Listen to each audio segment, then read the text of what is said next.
Candidates in the statewide races in Minnesota the opportunity to speak on the major issues in the upcoming election. And tonight's schedule is focusing on the races for governor, attorney general, and secretary of state. The November 8th election is just a little more than 2 weeks away, and we are hoping that you will find tonight's conversations helpful as you weigh these important decisions and put some thought into the candidates you want to vote for here on Election Day straight ahead. So coming up, the race for, first up, the race for attorney general. The DFL incumbent, Keith Ellison, is debating the Republican challenger, Jim Schultz. I will be moderating. And then the candidates for Secretary of State will be facing off tonight. Our Paul Folger will be moderating this debate. DFL incumbent Steve Simon and Republican challenger Kim Crockett will join us on stage in this race. Our final conversation will focus on the governor's race. DFL incumbent Governor Tim Walz did not accept our multiple invitations to debate the issue. Our Lindsey Brown will be holding a question and answer session about key issues affecting all Minnesotans with his opponent, Republican Scott Jensen. We will wrap up debate night coverage tonight with some analysis from our chief political reporter Tom Hauser and with Carleton College political analyst Stephen Scheer. So here's how tonight's debate will work. The candidates have agreed that each round will start with a 30-second opening statement. Then we will have the round of questions starting. And then each candidate will have a minute and a half to answer questions. And then we will provide up to 2 minutes of total rebuttal time between the candidates. We will close out the debate by giving the candidates 1 minute each to explain why they should be the one to get your vote. 5 Eyewitness News is proud to bring you the debate, in fact, across most of Minnesota tonight.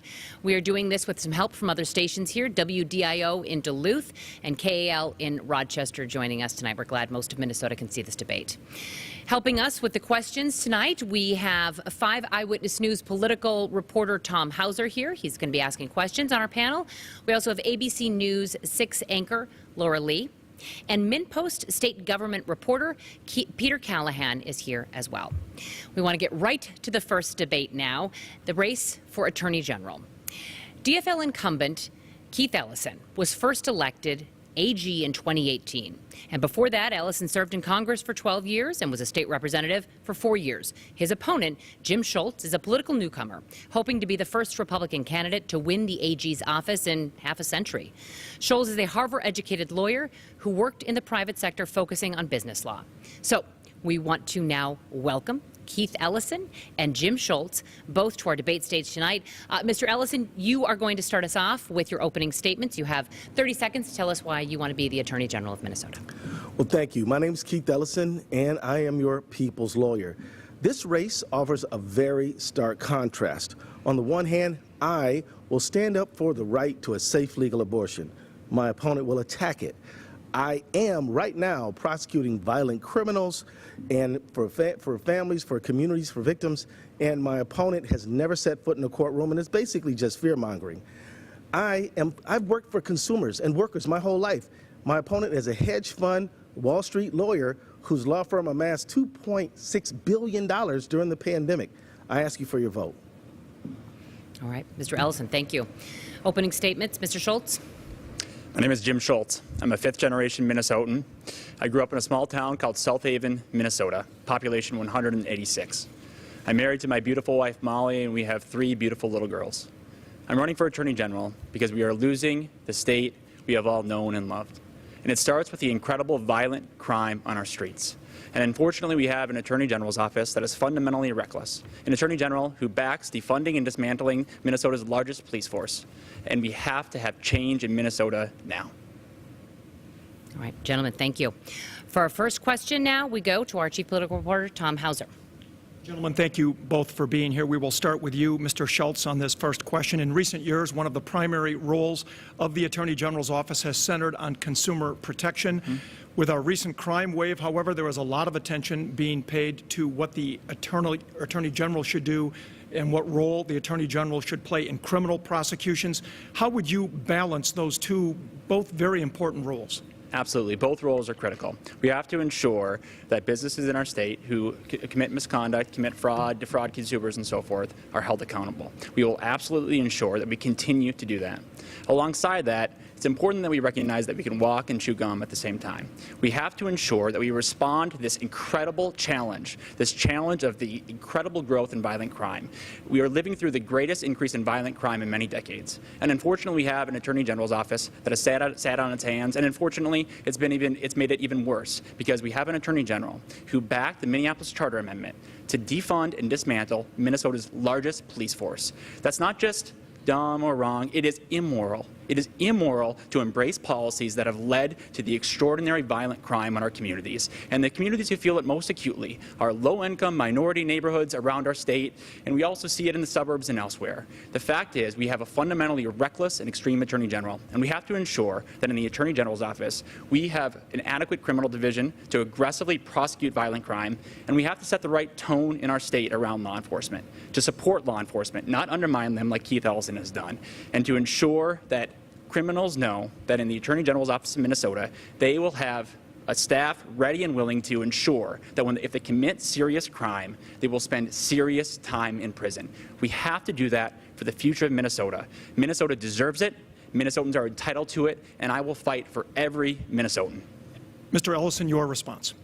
My response is very simple. I've never supported defunding the police. The fact of the matter is that Fox 9 and other channels have fact-checked this and found it to be misleading. I urge viewers to take a look at that.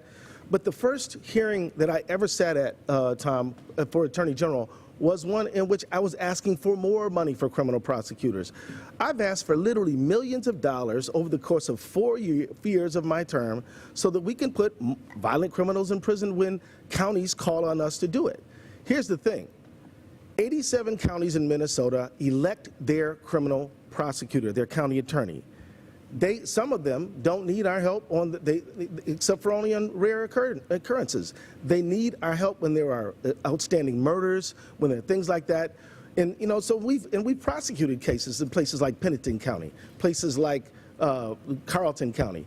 We prosecuted somebody who shot a police officer and almost killed him. We got a conviction for attempted first-degree murder. But we also have prosecuted a man who murdered his wife. We've never lost. We have never lost a case. We've accepted every case we've been asked to prosecute, and we've never lost one. Now, I agree. I think we do need more criminal prosecutors. There's more we could do to help. But this is in the area of appeals and other things like that. We have stepped up, we have done our duty, and we have been effective. Jim has never set foot in a courtroom in his life. Let's look more into this idea of the county attorneys having to call the Attorney General's office in to help.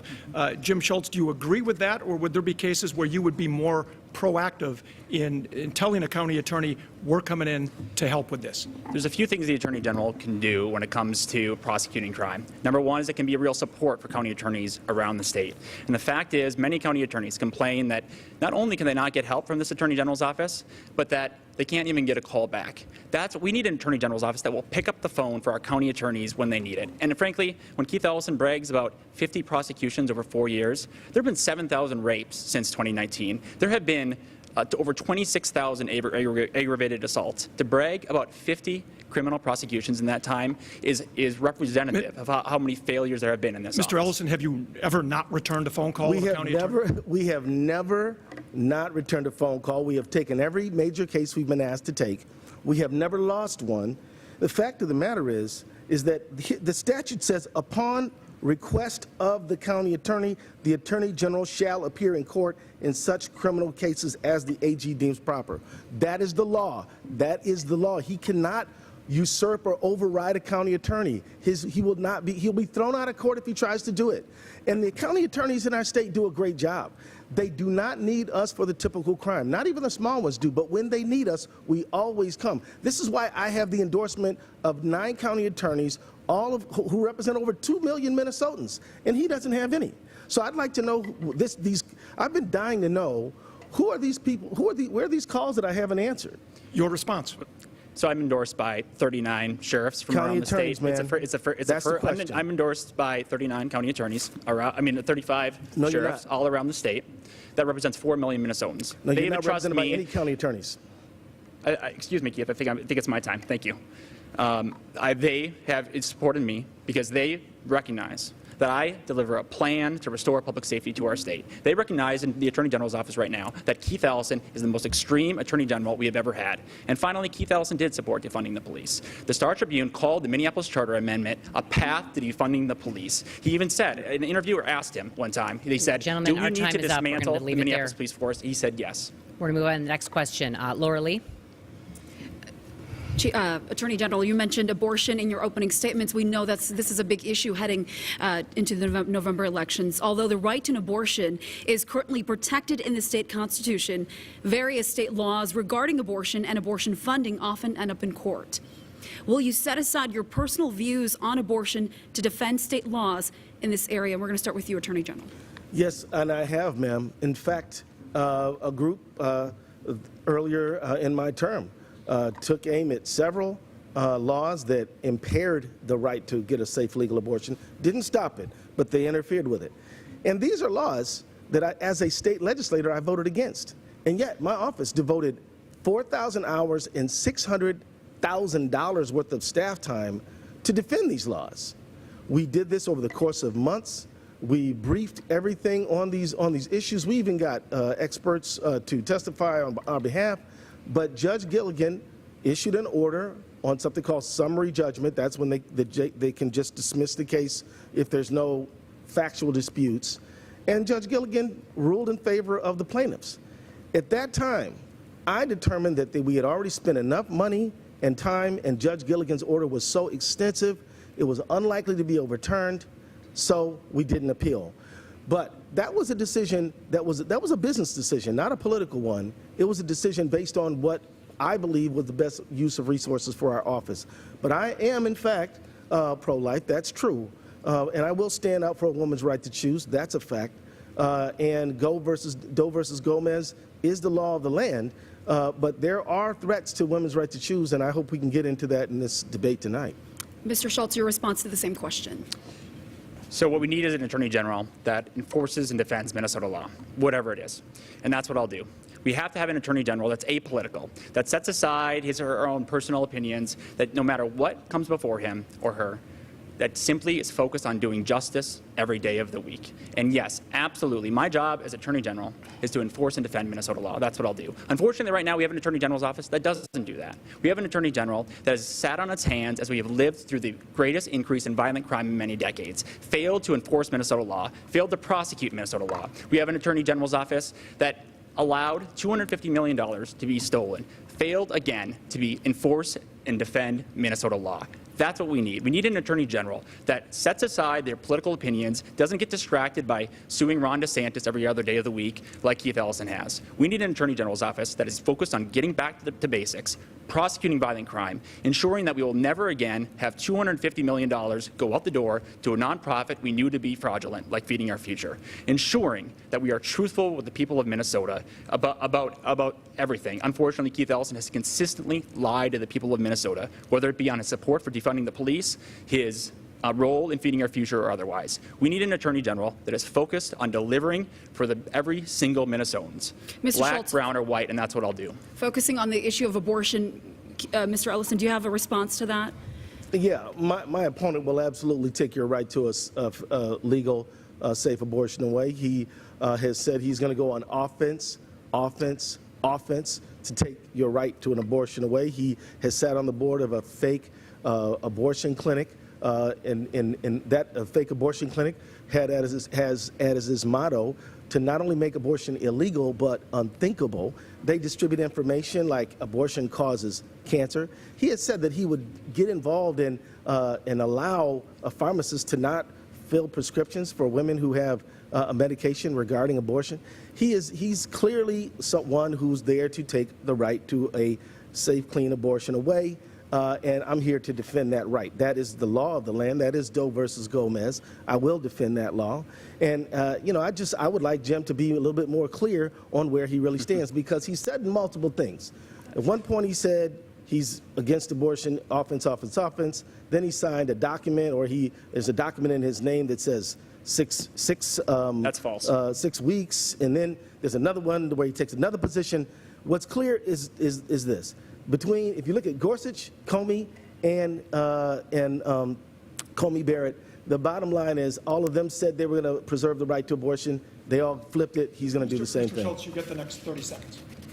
Okay, maybe I could take a little bit more time here. The amount of misinformation there is truly extraordinary. This is the Attorney General of Minnesota, who should be truthful with the people of Minnesota. He is misrepresenting the facts. Here are the facts. During the Republican primary, I got attacked from the right, saying I was not for saying this. I said that I will not leverage the Attorney General's office of Minnesota for abortion policy. I said that openly, and people on the right attacked me, and now Keith is attacking me from the left. Minnesotans want an attorney general that will step away from legislative fights he or she should not be a part of.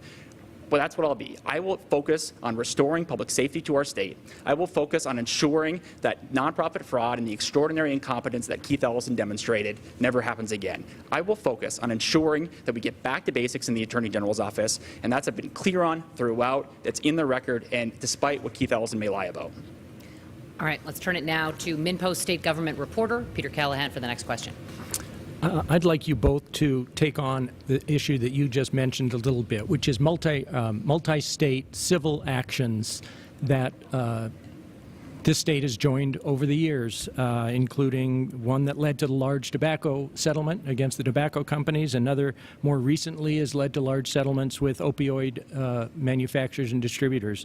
But there are other issues that have risen, and this state has joined in. Referring to climate change, referring to presidential actions on the borders, those have become a bit more partisan. I want to know what your philosophy would be in weighing whether or not to join or, in fact, lead these types of multi-state actions. And I think, Mr. Schultz, you're going first. So my standard throughout is, are the rights of Minnesotans threatened, or is Minnesota law threatened? That's my standard.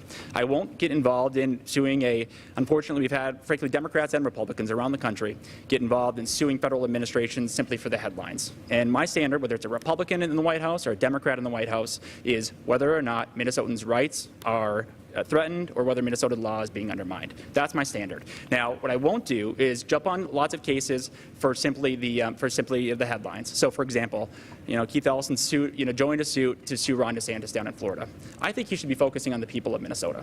We're living through the greatest increase in violent crime in many decades, and we've got an attorney general focused on suing Ron DeSantis in Florida. I don't think that's the right priority. We'll ensure, when I'm the attorney general, we'll ensure that businesses who commit serious wrongdoing, whether the opioid case is a good example of it, holding people accountable. Now, Keith, brags about the opioid case. The fact is, he just joined an existing litigation. That's really all he did on that case. I won't just do that. I will be in Ramsey County Court. I'll be in other district courts as needed to ensure we hold accountable businesses who defraud consumers, who otherwise break the law. We have to ensure that. The fact is, we have to ensure that everybody in our state, businesses, criminals, or otherwise, follow Minnesota law. I'll ensure that, and I'll keep my eye on the ball, unlike this Attorney General's office. We live in a time where the rights of consumers are sometimes hurt, not just in one state, but in multiple states. In situations where Minnesota consumers are hurt, we will join those lawsuits and work with other states in order to get justice for our citizens as well as others. And as I've been in the Attorney General's office, yes, we've been involved in a range of cases that affected Minnesotans, but also affected people in other states as well. The opioid cases are an example. My opponent is absolutely wrong. We filed our own lawsuit in the opioid case in Minnesota, but the bottom line is others were going on as well. So we worked in tandem. We have several lawyers who work day and night so hard on these opioid cases. For you to belittle the work of these people and the people who they helped, is so insulting. I talked to a man just the other day who said, here's interesting. The man I talked to is actually a Republican state legislator, a guy named Dave Baker, who's lost his son in the opioid crisis. And I called him when these settlements were coming down, and he said to me, look, you make sure you get as much as you can, but I want to make sure that the information that the documents, the truth is told. And I want you to make sure that. And so I work with him. I work with Senator Rosen, and I work with Democrats, and we got bipartisan legislation passed to make sure that everybody benefited from the opioid money. That, yes, was a multi-state case. Well, I mean, there are cases, for instance, there were attorneys general from states across the country that sued another state to try to stop the certification of the 2020 presidential election. Yep. I mean, this cuts both ways. Both parties' attorney generals have used those methods to try to draw attention to issues that are otherwise not getting litigated. I mean, is there not cases where it's such a large national issue that you would want to be involved? Oh yeah, and I think I made clear I absolutely would be. That, and the standard is, are Minnesotans' rights threatened, or is Minnesota law threatened? That's the standard. And so in that case, I absolutely would not have joined that lawsuit. Absolutely not. What we need to ensure is that the Attorney General's office keeps its eye on the ball.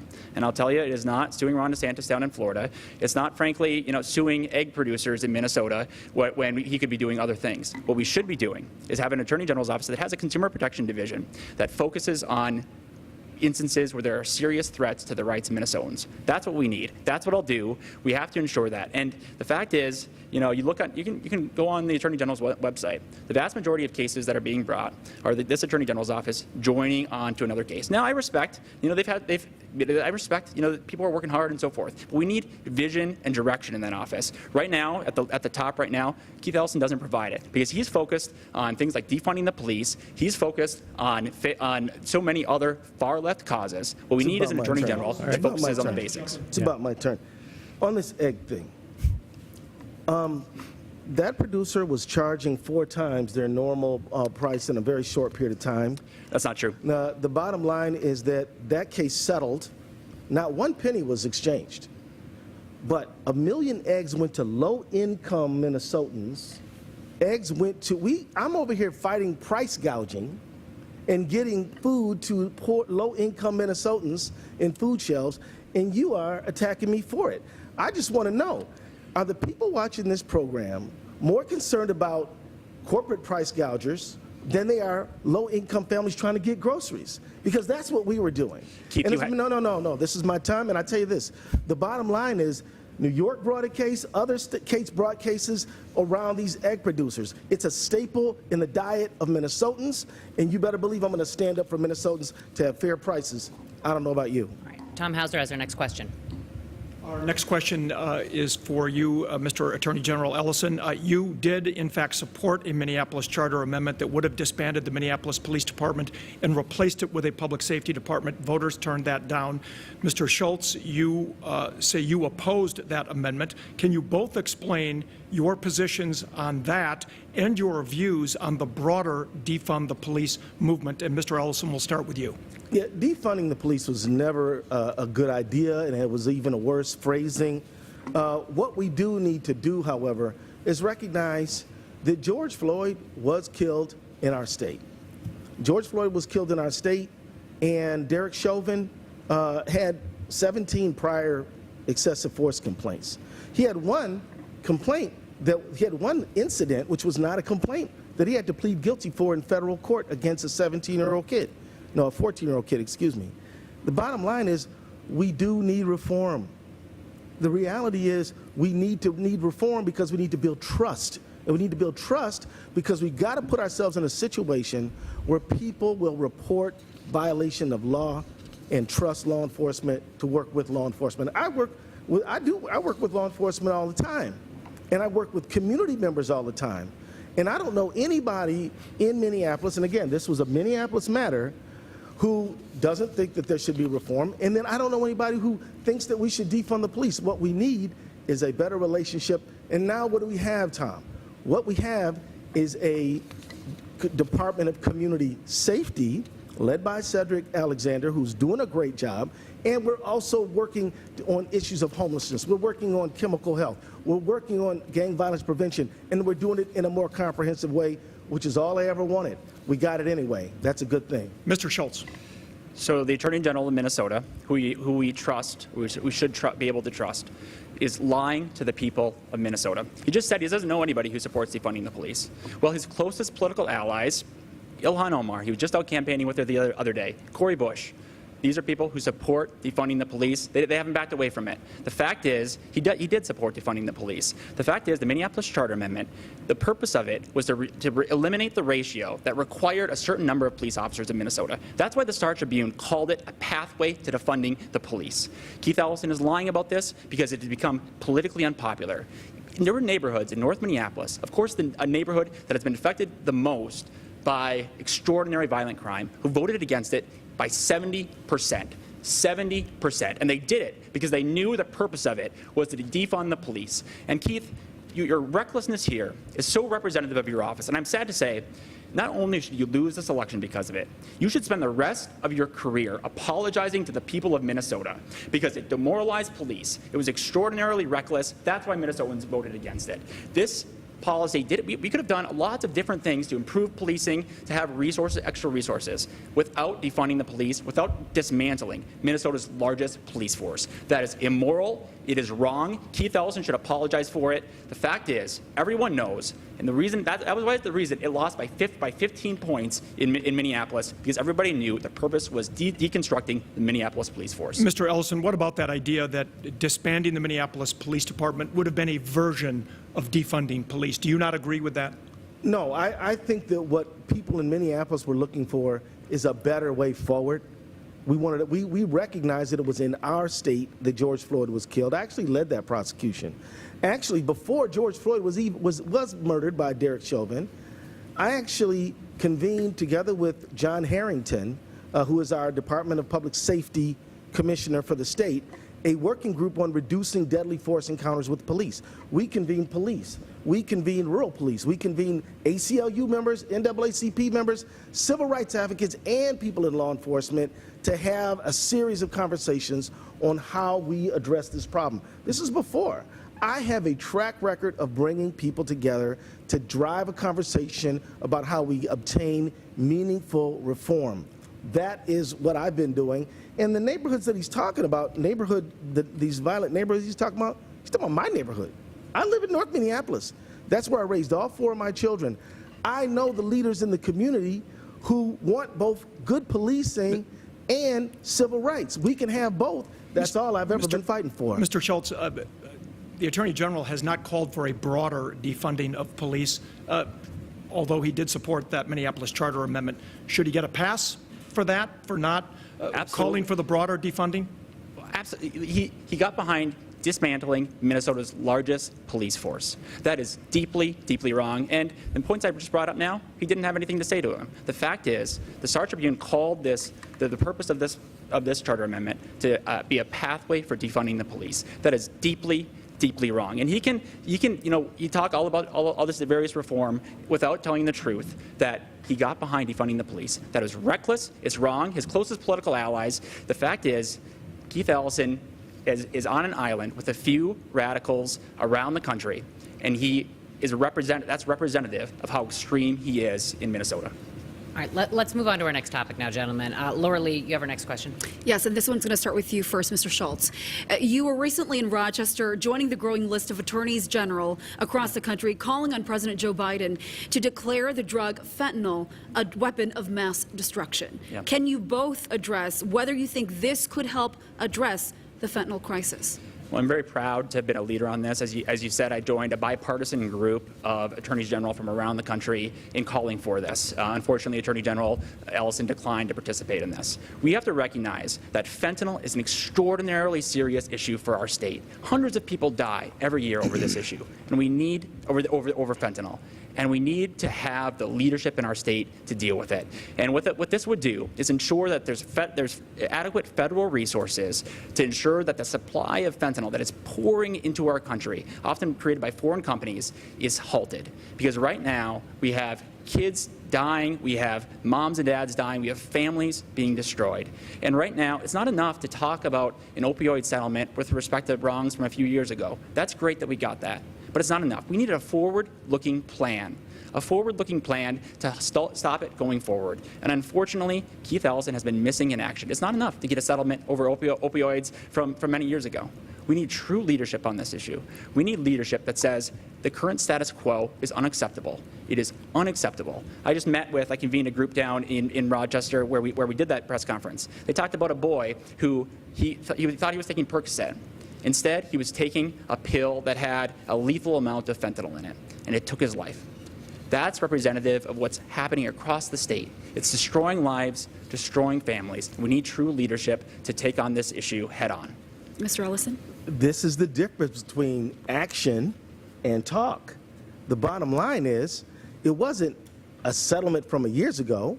Actually, the money from the $300 million settlement that my office won, that money is flowing this month. This month. There was a story in the Mankato paper about how it was flowing just this month, days ago. Look, we've settled 9 cases. We've brought back $300 million in one case, $15 million in another, $8 million in another, and more coming. And it's not just manufacturers, it's distributors, and it is marketers. And this money is going to treatment. Money that my office, under my leadership, has won against these entities is going to go into treatment so that people can escape the scourge of fentanyl addiction and can stop this scourge. I think Jim's right. Fentanyl is a horrible thing. I have 2 close colleagues who've lost their children to fentanyl. We've got to stamp it out. But it's not just a matter of making promises and talking, it's a matter of doing. And when I was personally in negotiations all over this country, negotiating not only with the defendants, but even my fellow attorneys general to make sure we got the biggest share, that was real work. Arguing for hours and hours to make sure the formula made sure we got the money we needed for treatment. That's the difference between us. I think this exchange is representative. So the Attorney General has said over the course of 4 years, he has gotten settlements related to opioid manufacturers for their conduct from years ago. Now, that's fine. That's fine. But over 4 years, no proactive strategy to deal with it going forward. There's money going into some treatment things. That's positive. But what about at the legislature? Pushing to ensure we've got adequate resources for it. What about prosecution? There's no serious opioid prosecution around this right now. From the Attorney General's office right now. The fact is, a lot of county attorneys could really use a lot of support here. These are incredibly complex cases, hard to bring, and unfortunately, Keith Ellison has been absent from it. We have an Attorney General's office that's focused on all the wrong things, an Attorney General's office that's taken his eye off the ball. And the fact is, getting some settlements for opioids over a course of 4 years is representative of extraordinarily lethargic Attorney General's office, and we can't have that. We have to take this issue head on. Okay. Mr. Ellison. How treatment money, literally millions, that will go into effect now and for 18 years into the future is lethargic, I don't know. Sounds like just political talk. Treatment money, legislation. Well, on a bipartisan basis, I work with Republicans and Democrats to get legislation that would make sure the allocation of the money went to 75% of the counties around the state, 25% for the state of Minnesota. That was putting the money where the pain was. That's proactive. That's working hard in the legislature. That's getting results in the legislature that, Tom, doesn't often pass a lot of bills. Now, and prosecution, let's get back to that. I just read verbatim what the statute says. If any county attorney says, Keith, we need you to prosecute some cases in fentanyl, we will do it. We absolutely will. We're prepared to do it. I've looked at the 3rd-degree murder statute, but we haven't had the cases brought to us, which is required under the law. That's just the way it is. Gentlemen, thank you. Let's move on to the next topic. Peter Callahan has our next question. And this is going to Keith Ellison first. And I'm having a little trouble hearing. I'm sorry. You know how quiet I am. Okay. The $250 million Feeding Our Future fraud that's being prosecuted right now across the state continues to make headlines. I would like you both to discuss what you think the state did correctly in this case, and conversely, whether there were opportunities that were missed by state officials that could have brought this to an end sooner than it was. Thank you, Peter, for the question. I've had a lot of opportunity to think about this, and I can tell you that I think that the state operated properly in this matter.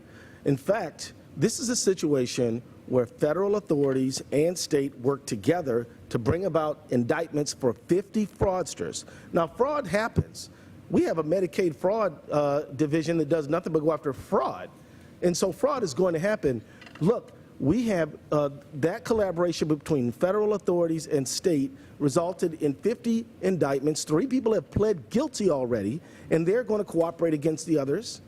And we had to cooperate because we needed to get to the bottom of it. Now, let me just explain. When you are dealing with a fraud situation, you cannot go around talking about the investigation. If you do, computers will get wiped. Phones will get wiped. What will happen is that documents will get burned up. What will happen is that people will try to run and flee the jurisdiction. This matter involved 100 agents, FBI, U.S. Postal Service, and 2 others where the net result was that we got these indictments and we got these folks. They're facing accountability right now. We cooperated with the feds and we earned praise from the federal authorities on the work that the state did. Okay, Mr. Schultz. So I just want to point out that the Attorney General of Minnesota said that $250 million were stolen and the state did everything right. He acknowledged that the state did nothing wrong while $250 million were stolen. The fact is, they were extraordinary failures on the part of Attorney General Ellison's office during this period. We knew very on in the Feeding Our Future saga, roughly May of 2020, there was people were confident that there was meaningful fraud here. It took until April of 2021 to notify the FBI. The Attorney General's office must have advised tens of millions of dollars to go out the door in the interim here. How is it possible that you send out tens of millions of dollars during that period? And then, after they notify the FBI, they send out $200 million. $200 million. And he can't say that he did anything wrong during that period? The fact is, we knew this was fraudulent, and somehow, I don't know why, if it's because he received campaign contributions from individuals associated with Feeding Our Future, or if it's because other DFL leaders received campaign contributions from them, but the fact is, he sat on his hands during the greatest fraud in Minnesota's history. Sat on his hands, and today he says it's a success. And he's been lying about it. First he said the judge made him do it. Then he said the FBI made him do it. He said that he can't tell the truth because of attorney-client privilege. All of those are false. And finally, he said he couldn't prosecute it himself. The fact is, on many of these cases we're talking about tonight, the Attorney General's office could do it. Under 609, 902, Subdivision 9, the Attorney General's office absolutely could have brought this case. They elected not to do so, and he needs to tell us why. Okay, please. You know, this is just a misstatement and a poor understanding of the RICO statute. You have to start with the authority that we have under 8.01. The case must be referred by the county. But here's the real deal. This was federal money. It was stolen from a federal program.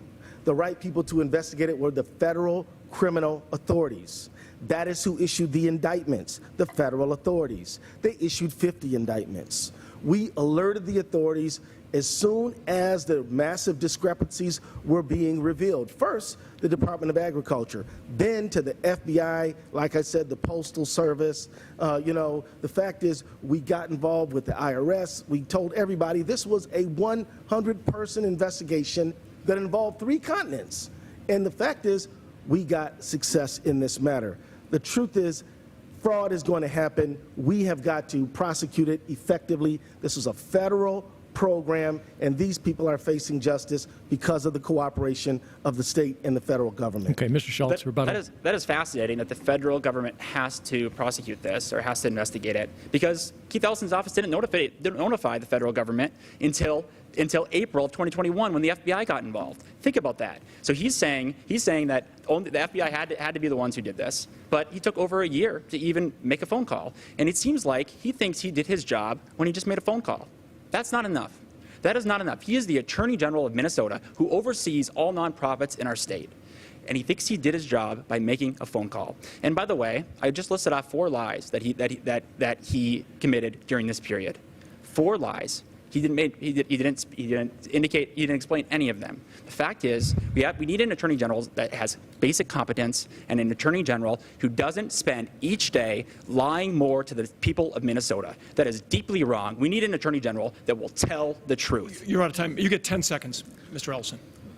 Look, the only people making these scurrilous allegations are people who are in a partisan election. No federal authorities, Andy Lugar and Michael Paul, did not ever say anything other than praise for the cooperation that we gave in this matter. That's the fact. That's the fact. Only the partisans, only Republicans are the ones throwing mud, because that's what all they have to fight with is Let's mud. move on to the next topic. Tom, you've got the next question. And Mr. Schultz, this question will be directed at you to begin with. There is a proposal in the Minnesota House to change the way pardons are granted in Minnesota by the Board of Pardons, which is made up, of course, as you know, the Governor, the Attorney General, and Chief Justice of the Minnesota Supreme Court. One key part of this proposal is that it would only take a majority of 3 to grant a pardon of a convicted criminal, not a unanimous vote as currently required. Would you favor such a proposal? I would not favor such a proposal. We need to ensure that in instances of pardons that there's unanimity. We need to ensure, particularly in this incredibly perilous time for our state, where we're living through the greatest increase in violent crime in many decades, we need to ensure that we have safe streets and that individuals who are being pardoned or otherwise have the unanimous support of that board. Right now, we've had so many terrible proposals around public safety in our state. We've had the defund the police proposals that Keith Ellison and others got behind, and Ilhan Omar and others. We've had proposals around eliminating bail. We've seen how the elimination of bail has let out violent criminals onto our streets. Police officers are so frustrated. They are so frustrated because they pick up somebody one night and then they're out the next night committing the same crimes. And not only that, victims are angry. These are people who are being victimized because of these terrible, terrible policies. And alongside that, we have groups like the Minnesota Freedom Fund, which Keith Ellison has consistently supported, who bail out violent criminals on our streets. That is deeply, deeply wrong. We need to ensure that we have an Attorney General's office that is focused like a laser beam on the rights of victims, not the rights of criminals. I think a lot of people feel, Keith, that you show a lot more concern for the rights of criminals. Maybe it's your time as a criminal defense attorney or otherwise. You show a lot more concern for the rights of criminals than the rights of victims. And this has touched my own life, my sister lives in North Minneapolis. She had a gunfight on her front lawn. The fact is, we need to focus on people like that, the people who have been shot, maimed, and otherwise. Mr. Ellison. You know, Jim, the reason that I'm suing Fleet Farm for negligent gun sales is to protect people like your sister. The reason that I'm bringing action to make sure that guns get off of our streets and that people who don't have them is because I really do feel for your sister and everybody like her who've had to go through that horrible experience. That's why we are moving forward to that's why I have the support of every town. Strangely, you have the support of the gun lobby. But let me just talk about the question that Tom asked, which is the pardon board. I think the current situation with the unanimous ruling is the right one. Right now, I can tell you my only experience is working with Tim Walz and Lori Gilday, 2 wonderful public servants, and we really do mix it up. We listen to the people, and the pardon board is an extraordinarily important part of Minnesota. This is a situation where people who have made mistakes in their lives can come show how they have changed, how they have made amends, how they have gone through recovery, and it's interesting how even though we come from different parties, me and Governor Walz are in the same party.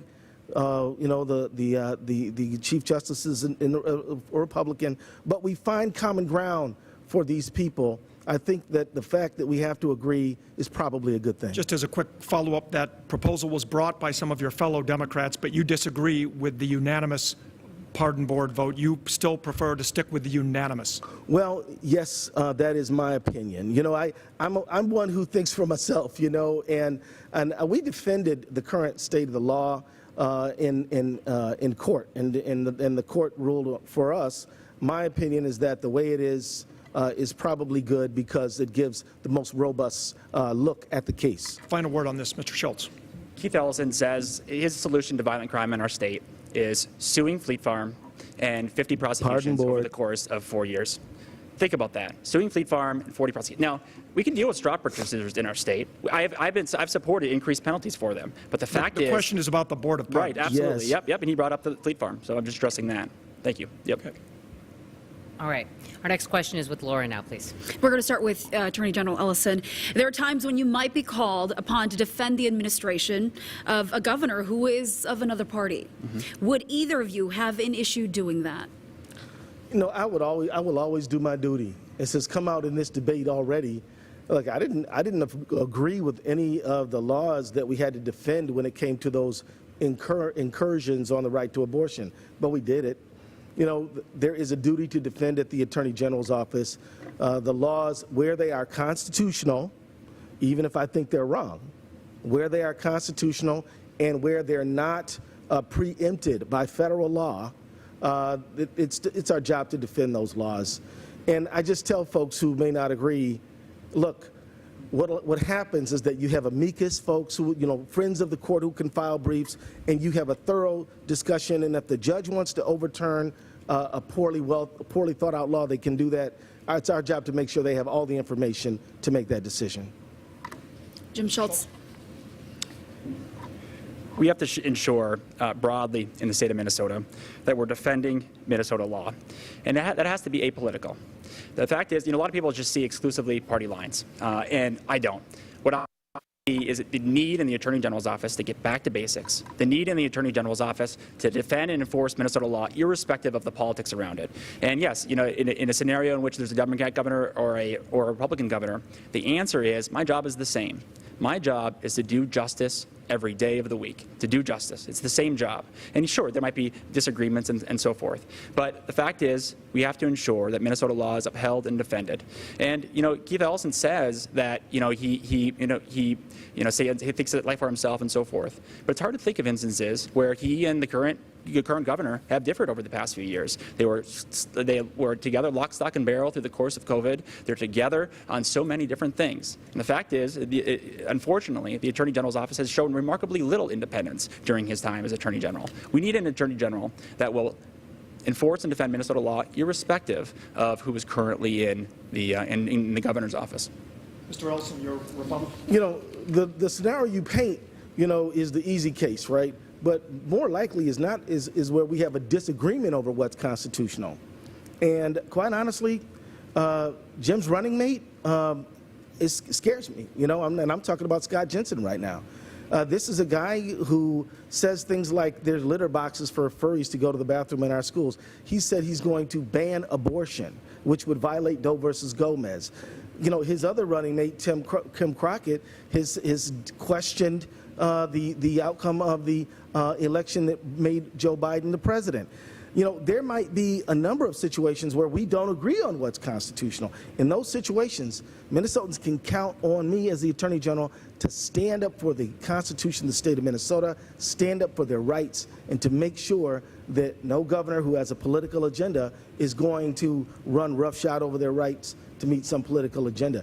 You know, this happens in other states, by the way. I've studied this situation when when the AG is a different party from the governor, and these fights do occur on redistricting and voting, things like that. I'll stand up for Minnesota's rights. Mr. Schultz, you get the final word on this. Well, yeah, I'll just note that the Attorney General didn't list off one instance where actually he's differed with the current governor, and that's troubling. I mean, frankly, we need an Attorney General's office that robustly enforces and defends Minnesota law, and that has to be the same approach whether there's a Republican or a Democrat in there. We need an Attorney General's office that focuses on the essential things for Minnesota, and that is upholding and defending Minnesota law. And whether it comes to violent crime in our state, whether it comes to agencies operating beyond their statutory bounds, whether it comes to nonprofits acting outside of their authority. The fact is we don't have an Attorney General that is focused on defending Minnesota law. Right. Peter, you have the next question. Okay, thank you. This question will go to Mr. Schultz first. Yeah. The murder of George Floyd just over 2 years ago set off a national and global conversation about policing and the disparate treatment of racial minorities in the criminal justice system. What do you think can still be done to address the fact that many Minnesotans feel treated unfairly? Well, George Floyd was murdered, and his murder was an incredibly horrendous moment for the state of Minnesota. And George Floyd was a child of God. He's a citizen of our state who had rights, and he deserved better than dying on the corner of 30th and Chicago. We have to ensure that justice is done in our state, whether you're black, brown, or white. And unfortunately, sometimes that doesn't happen.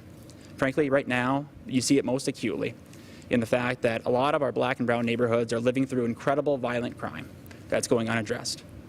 And the fact is, if we had the violent crime in North Minneapolis, in Plymouth or elsewhere, that we probably would have a lot more focus on it right now. We need to ensure that we have an Attorney General's office that's focused on dealing with the incredible violent crime in our communities. Now, when it comes to the racial disparities, things like that, and what we need to do, I was happy to see coming out of George Floyd, we had some positive legislation. For example, banning chokeholds for use by law enforcement, banning warrior-style training.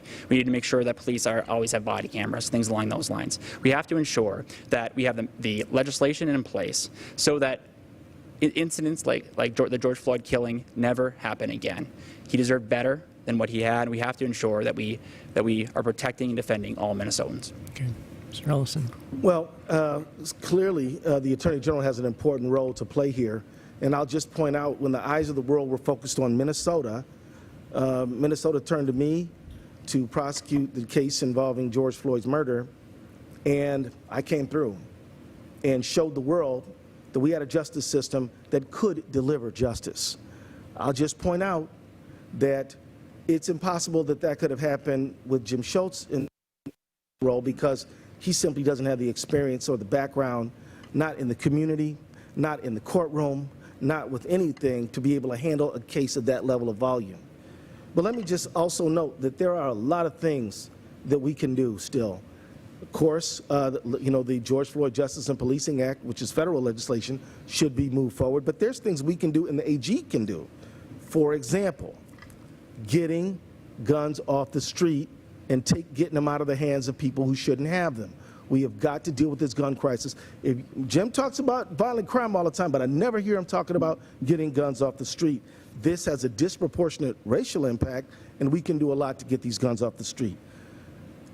COVID is the legislation that I brought to try to make sure that people in the dealing with opioids actually helps benefit communities of color because of treatment, monies like that. We got to make sure that folks who have treatment facilities get that kind of money, okay, and problem properties as well. Okay. We've got a lot of problems with bad landlords. My office has been bringing cases, and we've got to do that. Okay, let me refocus the question, because I wanted to, the bill that passed in the summer of 2020 was extraordinary because it did have bipartisan support. Mm-hmm. I've found that bipartisan support sort of disappear from St. Paul since then. Mm-hmm. So I was asking you to look forward. Are there things you think still could be done? Well, we talk about guns on our streets, and there is a disproportionate racial impact there. And the fact is, I've supported increased penalties for straw purchasers in our state. Straw purchasers who go in, purchase an inappropriate amount of guns and then resell them on the street. We can't have that.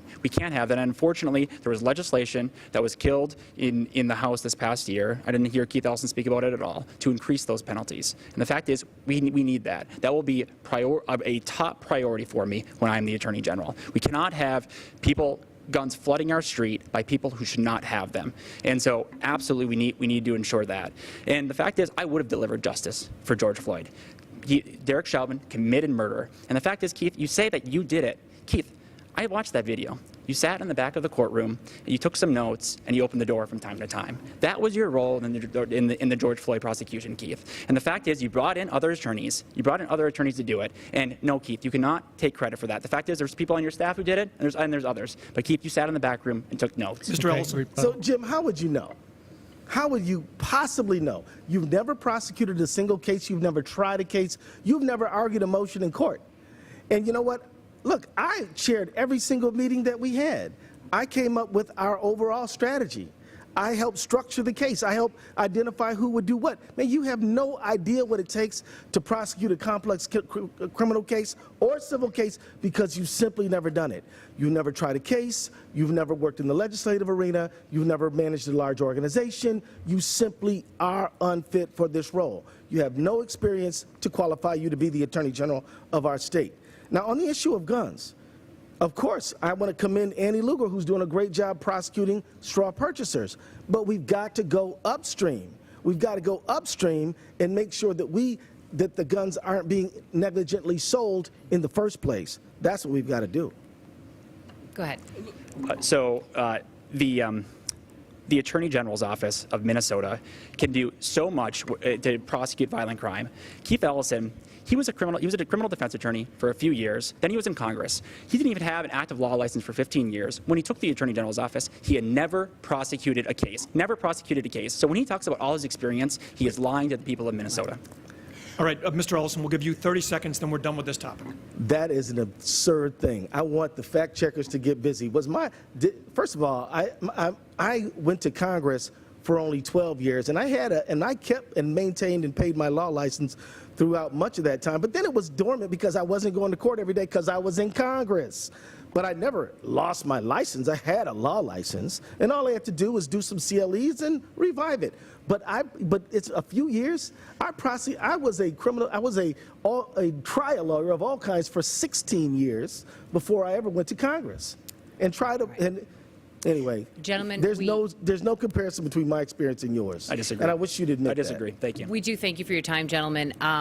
We've covered a lot of topics tonight, and we thank you for this interesting debate we have had. And I want to give you an opportunity, both of you, to have a minute-long closing statement to tell the people of Minnesota why you believe they should vote for you. Mr. Ellison, let's start with you. Friends, my name is Keith Ellison. I'm the people's lawyer, and I ask for your vote. This race is clear, and this debate has shown many clear things. One is that I'm the one who's going to protect your right to a legal, safe abortion. He will attack that right. I'm the one who is actively prosecuting violent criminals on behalf of victims in our communities right now.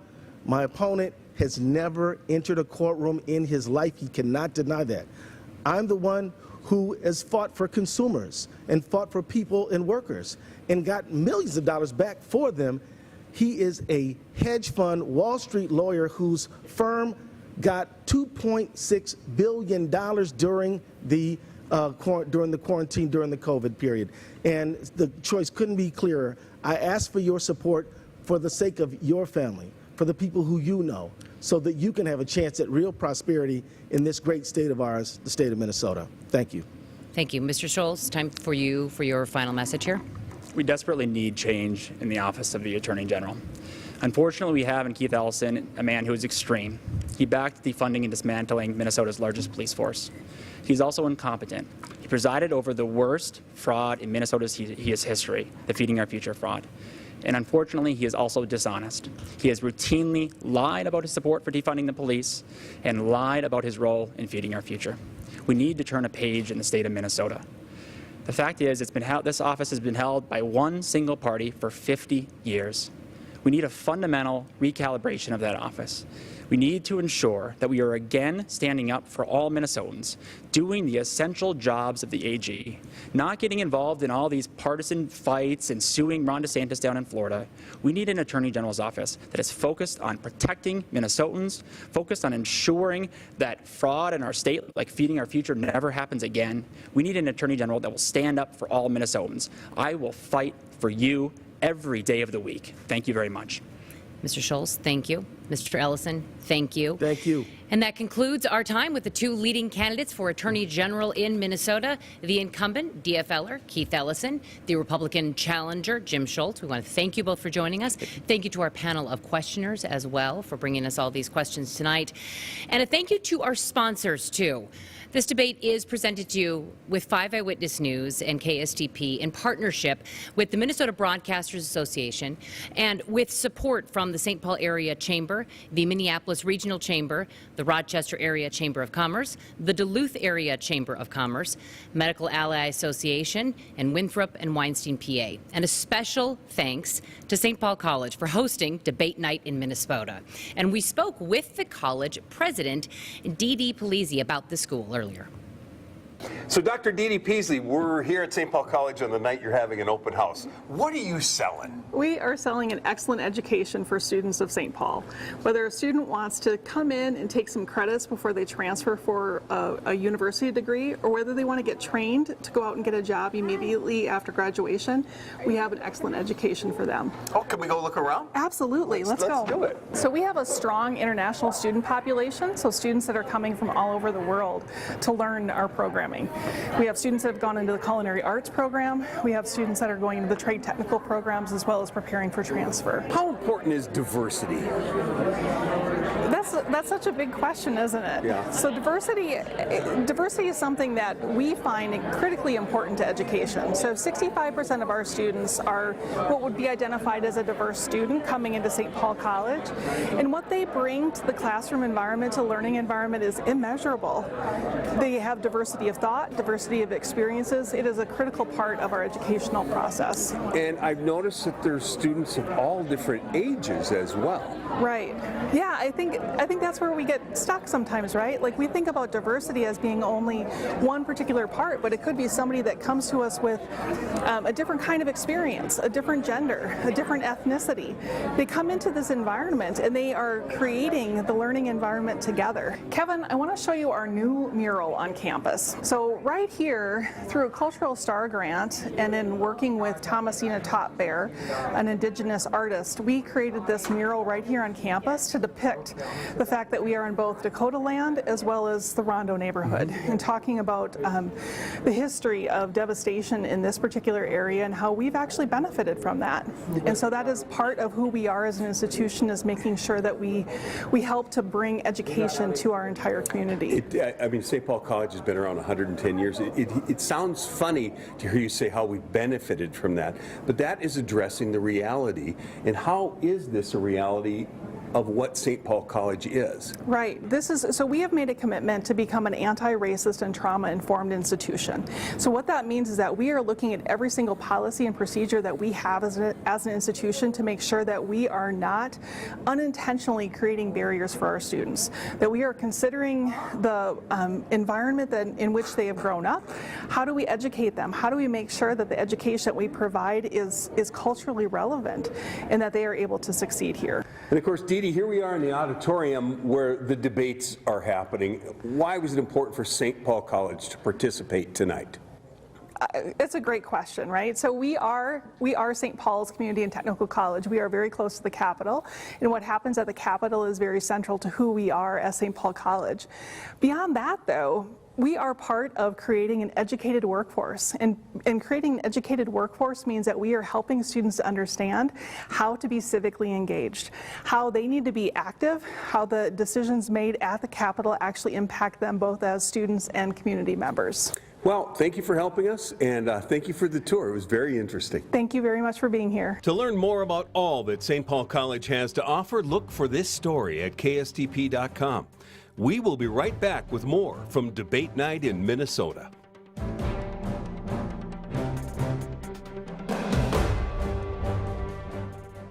Tonight, Serial killer Rosalind Dyer is dead. we can focus on catching her accomplice. The rookie crossover event concludes. Our subject will strike again. I will make it my mission to catch who did this. He defines himself by the way he kills.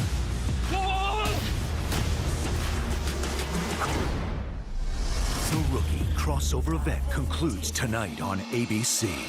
There was probably more dancing involved on Ellen than there might be on the lift, but Well, that's okay. Still early. Okay. It's still early. You never know. We're bringing 2 whole hours of Minnesota and northern Wisconsin during the lift. That's our focus for the whole afternoon. And so you're really going to get a sense of everything that's going on around the state, around the region. And I think it's going to be really fun and refreshing, and we're just going to enjoy it. 2 hours of Minnesota-based fun on WDIO. Your family's annual fall tradition is back. Bring your ghouls and goblins to Boo at the Zoo and explore the Lake Superior Zoo with endless trick-or-treating stations, an all-new Boo-Tea, special Halloween-themed animal treats, food trucks, games and activities, and so much more. All the Halloween fun happens on 3 Saturdays, October 15th, 22nd, and 29th. To purchase your advance tickets now, log on to lszooduluth.org. Join us for the Northland's favorite Halloween event, Boo at the Zoo, October 15th, 22nd, and 29th. WDIO-DT Duluth, WIRT-DT Hibbing. 5 Eyewitness News presents Debate Night in Minnesota. Good evening. Debate night in Minnesota continues live at St. Paul College. I'm Paul Folger. We're going to continue our second debate of the night now, the race for Minnesota's Secretary of State. Again, I want to go over the ground rules for this evening's debate. Both candidates have agreed to this.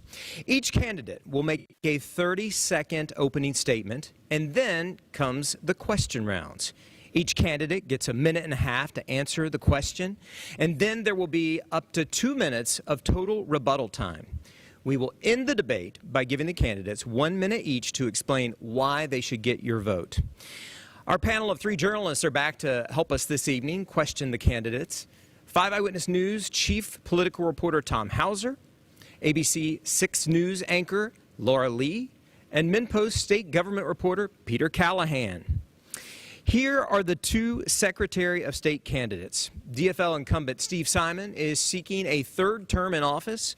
Before being elected as Minnesota's Secretary of State, Simon served in the Minnesota House of Representatives for 10 years. His challenger, Republican Kim Crockett, is the former vice president of a conservative think tank called the Center for the American Experiment. Starting off our opening statements in this Secretary of State debate will be Steve Simon. We will give you 30 seconds to explain why you are running for re-election. Well, thanks to KSGP for hosting this debate. My mission as Secretary of State has always been to protect the freedom to vote for every eligible Minnesotan.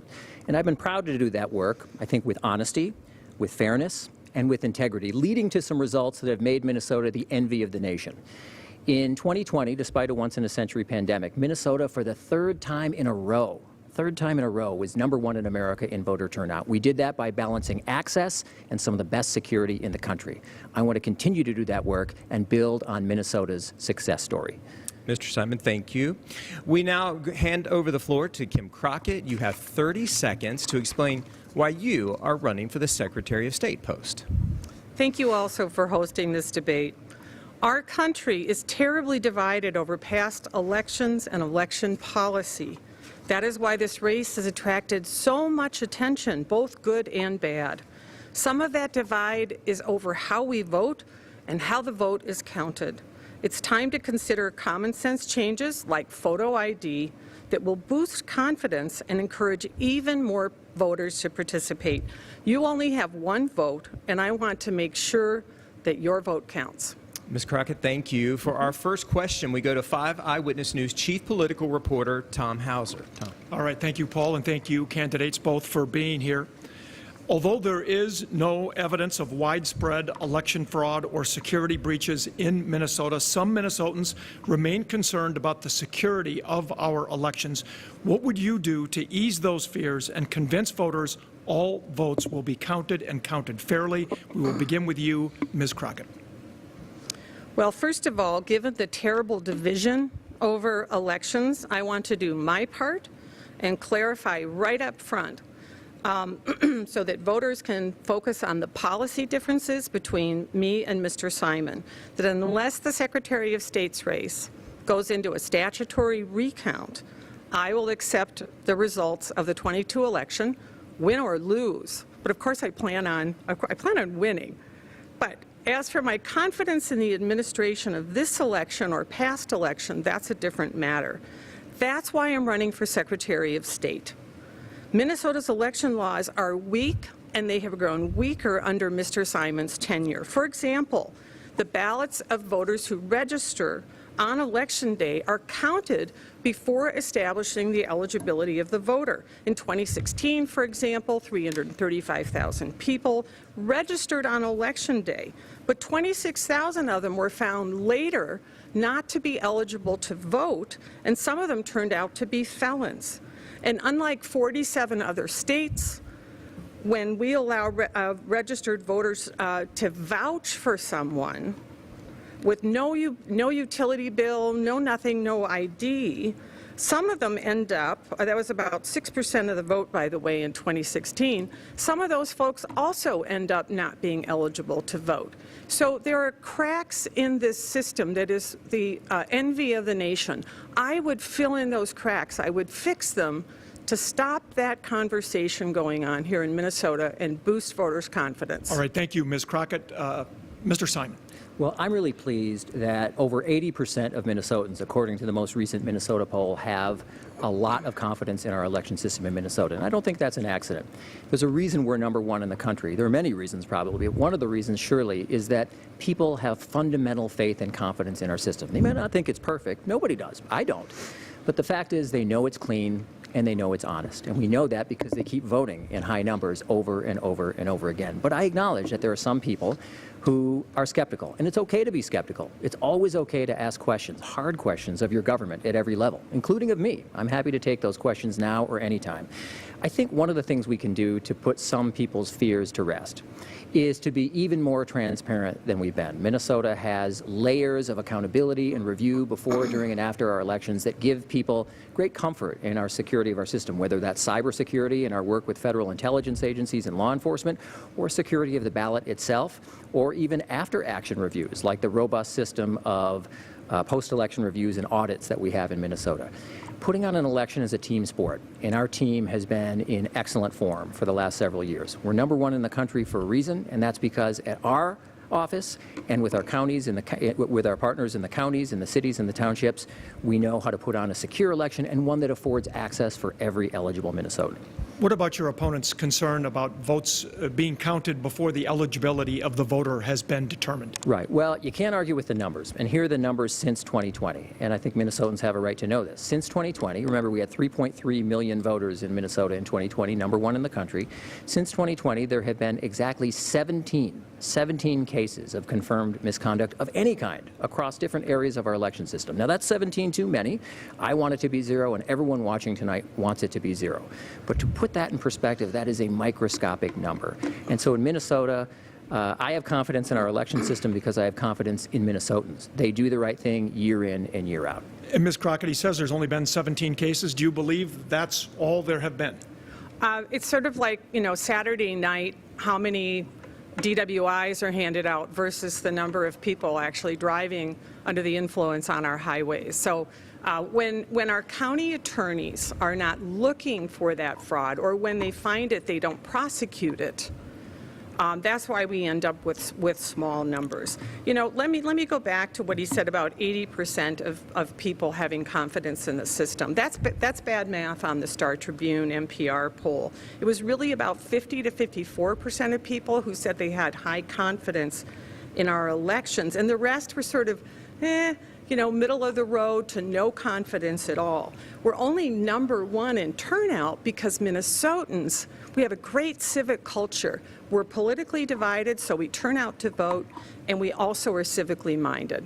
Mr. Simon, you get the final 30 seconds of this rebuttal. Yeah, well, I support the rule of law, not the rule of rumor. And I also trust our law enforcement personnel, our sheriffs, our county attorneys, our investigators up and down the state. They thoroughly and mandatorily must investigate even any claim or any report of voter misconduct, and they do year in and year out. 17 is the number since 2020. It's a microscopic number. Our system is fundamentally and thoroughly clean and honest. Okay, thank you both. Let's continue our questions this evening. We want to go next to MinnPost State Government reporter Peter Callahan. This is going to start with Secretary Simon. It's still on elections, big surprise. Many voters like no-excuse absentee voting. They like early voting. They like same-day voter registration. They use it. If these methods are secure, and the numbers and the lack of proven charges suggest that it is, are there really any reasons to remove these provisions from election law if it helps some people exercise their right to vote? Is the question for me? Yes. No, there aren't. Minnesotans have spoken loudly and clearly, and in 2020, 58% of Minnesotans, obviously because of COVID, voted absentee, mostly from home. So they didn't go to a polling place. Only 42% did that in 2020. We probably won't have those sky-high numbers this time because we're in a different place when it comes to the pandemic and with illnesses. But the point is, Minnesotans know what they like, and they have voted with their feet. My opponent has spun all sorts of strange and increasingly bizarre conspiracy theories about those systems. Everything from saying the election is rigged to seeking the vote votes of people who think that Chinese counterfeit ballots have somehow infiltrated Minnesota and the country. She said in a radio interview that she believes there is overwhelming evidence that machines here in Minnesota, not somewhere else, have changed ballots from candidate A to candidate B. That's really disqualifying crazy talk. And that is one of the reasons I think there's such a stark choice in this election. Well, Mr. Simon's research staff has failed him. I never said any of those things. I've been accused of a lot of things during this election cycle, but those are new ones, and they are just entirely false. My campaign has focused on the policy differences between me and Mr. Simon. Let me repeat, we have no photo ID in Minnesota, which is wildly popular with people across the spectrum, Democrats, Republicans, independents. We have same-day voter registration, but one of our irregularities, as I said before, is that if you register on Election Day, your vote counts before that vote has been deemed eligible, whereas people who are pre-registered have to be run through several databases to make sure that they actually are who they say they are, they're a citizen, and so on and so forth. So those are reasonable changes that I have focused on. The other one, as I said, is vouching. 47 states have provisional ballots where if you register on Election Day, you go into something that Mr. Simon calls the maybe pile. I call it the verification, trust but verify pile, so that we could quickly make sure that that person is who they say they are and get their ballot into the vote count.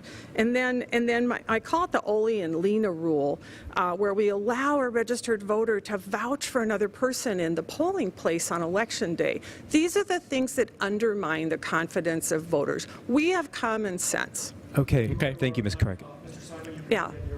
Yeah, well, I would say none of what my opponent just said would matter if you believe, as she does, that people who count the votes at the township, city, and county level find the votes they need. That's what she said in a recent radio interview. They find the votes they need to get their candidate across the finish line. She believes that the people who administer elections at the local level are partners. We don't count votes in our office, ever. We never lay a glove on a vote. The ballots are counted at the local level. She believes they are thoroughly dishonest and corrupt. These are your friends and your neighbors, and she believes they try to find the ballots they need to get their voters across the finish line, or their candidates across the finish line.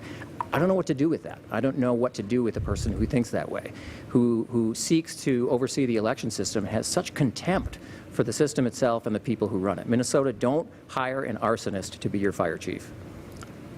Well, those are extraordinary charges, and they are, again, false. I don't know where Mr. Simon is getting these. I actually have a lot of confidence in Minnesotans.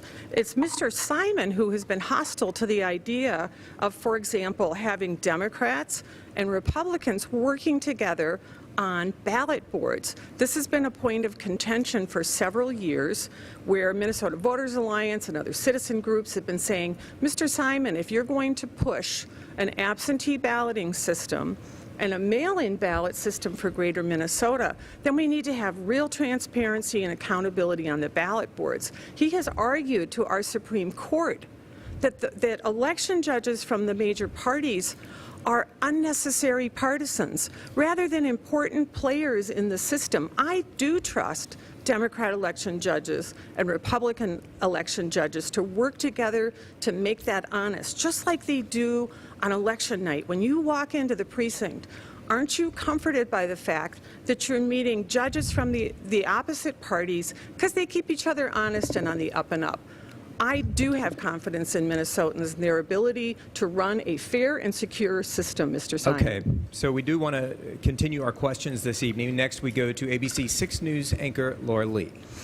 Across many counties in Minnesota and across the country, there is a shortage of volunteers and workers on Election Day. And Secretary of State, you spoke on this a little bit. A lot happens at the local level, partially due to lingering concerns of COVID and because of the increasingly partisan nature of conducting elections. What would you do to encourage more participation in these important roles? And we're going to start with you, Ms. Crockett. Good question. One of the things that I have been doing over the last year is asking people to participate in the process. Democrats are actually much better at this than Republicans. Republicans have not participated as election judges and other observers in quite the same numbers over the years. So I'm encouraged by the number of volunteers this year. I think I haven't heard about a problem on the Democrat side, so hopefully we'll have those positions covered.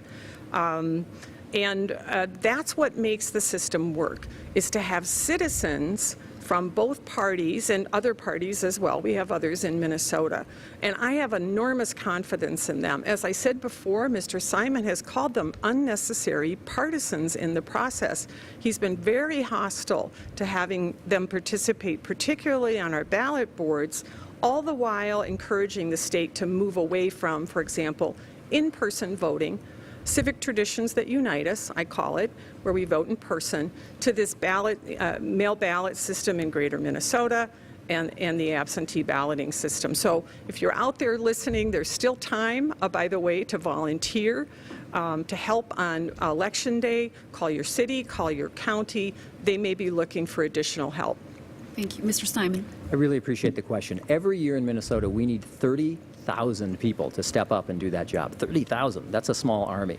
The joke in our office when it comes to election judges is if we could survive 2020, we could survive anything. If we could get 30,000 people, as we did, working with our partners at the counties, cities, and townships, despite all of the anxiety and the worry of pre-vaccine America during a once-in-a-century pandemic, if we could do that, not much else seems like a big challenge. I am encouraged in Minnesota this year that we are going to get, again, the 30,000 people we need. Number one, we're in a very different position when it comes to COVID. And number two, we've learned a lot from 2020 about what it takes to get folks there. But to your exact question, what would I do to encourage even more participation and perhaps earlier participation? I think it's a couple things. One is to remind people that this is not a volunteer position. This is very much a paid gig, and that might make a difference in some communities. Number two is to remind people that students as young as 16 can do this job in Minnesota. You could get extra credit, perhaps. It's a great resume builder, but you can do this job as an election judge as of age 16. And number three is to remind people all over Minnesota who are 18 and above, and this is getting a little wonky and technical, but I think it's a good selling point, is there's no geographic restriction. So if you live in Duluth and you want to be an election judge in Minnetonka or vice versa, if they'll have you, you can do it. There's no restriction that you do it in your community or even your county. Following up on that question as well, most of our volunteers in the state that volunteered on Election Day tend to be a lot of retirees. Mm-hmm. How do you plan to get younger adults who are eligible to be volunteers to get involved in the election process, civically engaged at a young age, and then people of color, minority groups? How do you get them involved? We'll have you start with that. Well, I think your question really touches on something, which is the more you can get a young person thinking about themselves as a voter before they even are a voter, the more likely it is they're going to cast that first ballot when they're eligible. And if they do that, the more likely it is they're going to make it a lifelong habit. So this is absolutely part of that conversation. I think that opportunity to be part of the process, to get an upfront and personal glimpse at the process, is something that really worked well in 2020. It's no secret that in 2020 in pre-vaccine America, we had a lot of anxiety among some of the usual trusted sources of election judges. They tended to be older. They tended, as you suggested, to be retirees, and therefore tended to be a little more vulnerable. So there were a lot of people who opted out in 2020, and we had to fill their ranks. Really, the credit should go to the local governments, not our office, but fill their ranks with younger people, including students. We'll have Ms. Crockett finish this out. Well, I agree with much of what Mr. Simon said about how you don't have to be from the jurisdiction you want to serve in and all of that. I thought those were very helpful things. One of the things I also think would help is if we could all lower the temperature around the discussion of elections by having better election laws and a more transparent process. I do think that it's the responsibility of political parties, for example, to drive turnout and a lot of the recruitment efforts around Election Day. The danger in having the Secretary of State's office pushing it hard is if the Secretary of State's office is partisan, as I feel that Mr. Simon's office is right now, it kind of spoils the conversation. Young people in particular are very turned off from politics right now, and I have found that on the campaign trail. You ask people their opinion, and they don't want to talk politics because it's so divisive and it's so angry. And I think we as politicians, political parties, you in the media, could help bring that temperature down. Okay, thank you both. So our next question comes from Tom Hauser. In 2012, Minnesota voters rejected an amendment that would have required a photo ID in order to vote at the polls. However, a photo ID bill passed the Minnesota Senate as recently as last year. Mr. Simon, as Secretary of State, are there any circumstances under which you would ever support a photo ID law? Well, let me zoom out a little bit. You're right. The Minnesota voters had something to say about that in 2012, and they said by not a small margin, thanks but no thanks. And that had to do with the wording in that particular proposal. It would have been the harshest in the country, no exceptions of any kind, really at all. And I understand, I completely understand the surface appeal of this idea. After all, we have to show an ID in many aspects of our life. The problem is, if I can borrow a medical analogy, just like every doctor and every nurse every day has to ask themselves whether a proposed cure is worse than the disease, so do we. We have 17 cases of wrongdoing proven since 2020. Do we want to adopt something that would get at some slice of that 17, but in exchange might shut out tens of thousands of eligible voters, eligible people, 18 citizens, residents of Minnesota? And let me just say this. I used to do a lot of visiting when I was in the legislature to senior assisted living facilities, and I always did a snap poll. I said, raise your hand if you have a government-issued photo ID from this place that depicts this address, not the place you moved from, this place. I never got close to 50%. So the answer is, I would always reserve judgment if there was a particular proposal that was fair, that didn't risk shutting out tens of thousands of eligible, honest Minnesotans. But the ones that have been before us so far have been way too punitive. Ms. Crockett, you've been a vocal supporter of a photo ID law. Tell us about that. Yes. By the way, 2012, it was paired with something that we called the marriage amendment. It went in polling very, very high and popular with Minnesotans, just as it does now. And I think it tanked because the two amendments got linked to one another. So let's look at photo ID. Most states in the U.S. require some form of identification. It's just common sense. And I assumed that we did because when I was in when I was voting as an 18-year-old and in college and so forth here, we all pulled out our ID. And I asked Senator Kiffmeyer, former Secretary of State, about it, and she said that's because showing who you were was just common sense. Europe, all of the free world, Mexico, they all require photo identification. But the really strong reason that Mr. Simon points to is that we can have times in our lives where maybe we're not driving for some reason, maybe we can't afford to, or we've moved to assisted living, or whatever it might be. Now, I used to be a nurse's aide in high school. It was one of my absolute favorite jobs, and I did it also in college to help pay for school. And I know the problem that he's pointing to, but I also believe that it's very hard to function in the United States, certainly in Minnesota, if you don't have that photo ID. So let's make that happen for our seniors and the other people who might fall through the cracks. I think we can solve that problem and bring confidence to elections. Now, Mr. Simon, if there were a photo ID law and they could take different shapes and forms, could it result in the end of same-day voter registration and maybe even many forms of early voting? I'm not so sure about that. It depends on how it looks and what the contours are. We wouldn't want to get rid of those. Minnesota, since 1974, has had same-day or election day voter registration. It's kind of the jewel in the crown of Minnesota election law. It served us well. Democrats and Republicans have supported it, and hundreds of thousands of people every election use it. This is not some boutique, narrow service that only a few use. It's used heavily and commonly, and I wouldn't want to get rid of that.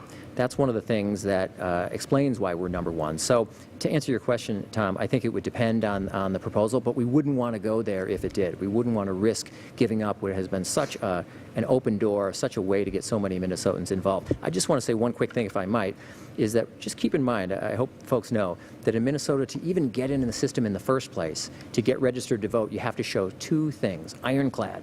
You have to show that you are who you say you are, and you live where you say you live. Now, Minnesota law is quite flexible about the ways that you can do that, but that has served us really, really well in Minnesota and made our system not only accessible, but very secure.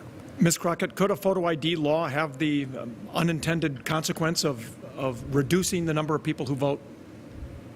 No, I actually have done a lot of research, and in places that have adopted photo ID after not having it, voting actually went up, particularly in minority communities, because they had more confidence that their vote would count. It had the exact opposite effect. Now, what's critical to that, if let's say we adopted it next year, I would go out and make sure that people knew about it. We'd have time to prepare, time to tell voters that this was going to be something they needed to bring with them to the. I think we'd see a surge in some people who've gotten very cynical about voting in Minnesota. Mr. Simon loves to cite our turnout. I think we could actually increase it with photo ID. Our time is up on that question. Let's go now to Peter Callahan. Thank you. And this is going to go to Ms. Crockett first, so you can be ready. The Secretary of State administers a program called Safe at Home. Could you speak up just a little bit? The Secretary of State administers a program called Safe at Home. Mm-hmm. This is a program that allows people who are victims of domestic abuse, sexual assault, or stalking to keep their addresses confidential. Do you believe the program is working? Are there safeguards in place or that could be added to make sure that the people who need the program can use the program and people who don't are not abusing the program? You know, I have not heard that the program has any significant problems. It's one of the marvelous additions under Secretary of State Mary Kiffmeyer during her 8-year tenure. And it's a critical program because imagine, and I almost wish that, frankly, candidates could enter the Safe at Home program with their home addresses, given the contentious nature and the types of charges that are flying this election season. I haven't heard any major complaints about it. So if you have, if there are problems, I certainly would want to look into them. The election system and the Secretary of State's office can always stand improvement. And one of the things I'd love to do is go and talk to the people who've used the program and find out how it's working for them. Mr. Secretary? The Safe at Home program that our office runs is one of the things that I'm proudest of in the office, and one of the best things I've ever been associated with, period, on any level. It's life-saving work. As you say, it's a program that provides address anonymity or address confidentiality for victims of domestic violence, stalking, and others who fear for their physical safety. Thousands and thousands of Minnesotans have participated in the program. And so we help them get back on their feet. We deliver their mail. We make sure that they can engage in things like real estate transactions without having to blow their cover and reveal to an unwanted person where they are. So it's life-saving work. We're always seeking to improve it, but it's something that we hear day in and day out, year in and year out, actually saves lives. Okay. And well, that is something with worth your doing approval, always. maybe we just go to another question, because it sounds like you might agree certainly. on that one. Let's go to Laura Lee with our next Sure, question. our next question, thank you. Most states have elected partisan secretaries of states who also serve as a chief election official, but in some states they're appointed by the governor or legislature. What do you view as the best way to make sure elections are conducted in a nonpartisan fashion? We're going to start with you, Mr. Simon. Yeah, that's right. I like the system that we have in Minnesota. I think it demonstrates a certain accountability when you elect it, the way that we do in Minnesota. But you're right that a key part of the job is being fair and impartial. Here's the thing about being Secretary of State. It's okay to have political opinions, but you must always leave your politics at the door when it comes to making decisions about our election system. And let me give you 2 examples about how I've done that. Number 1 is I made the decision on day 1 in office. No one told me to do this. It's not in any law anywhere. I don't know if anyone's done it before me. I don't endorse candidates for any office, period. I don't care whether it's a nonpartisan race, school board, city council. I just don't do it. And I never will as long as I'm Secretary of State. Second, to demonstrate how I've left my politics at the door, I have taken my own political party to court, all the way to the Supreme Court 2 times I beat them both times, and I'm proud I did. They were among the proudest moments of my tenure as Secretary of State. They were wrong. I think we were right, and we defended the people of Minnesota. But you can't care about those things. You can't make your partisanship, you bring your partisanship into the office. My opponent, unfortunately, has shown a hyper-partisan streak. She's all over the state talking about let's have a red wave and endorsing candidates left and right on social media. On day one, that's going to be suspect. What if there's a recount? How can you possibly be credible if you're out there singing the praises of other candidates? So it's a string of many examples of hyper-partisanship on her part, which would compromise the effectiveness of any Secretary of State. Ms. Crockett, same question. So the Minnesota Constitution lists 5 constitutional officers: governor, lieutenant governor, followed by the Secretary of State. It's actually the next one in line. Right. I love to point out to Jim Schultz, then the Attorney General, and then the state auditor. So the Constitution anticipated that it would be a partisan office. But I agree with Mr. Simon that it should be run in a nonpartisan way. But I disagree with him that he has achieved that goal simply by, not endorsing other candidates or the other list of things. I am running for office right now, and I think that my conduct has been above reproach in that regard. Now, I think that Mr. Simon has conducted himself, however, in a very partisan fashion, particularly in 2020, and it's one of the things that motivated me to run.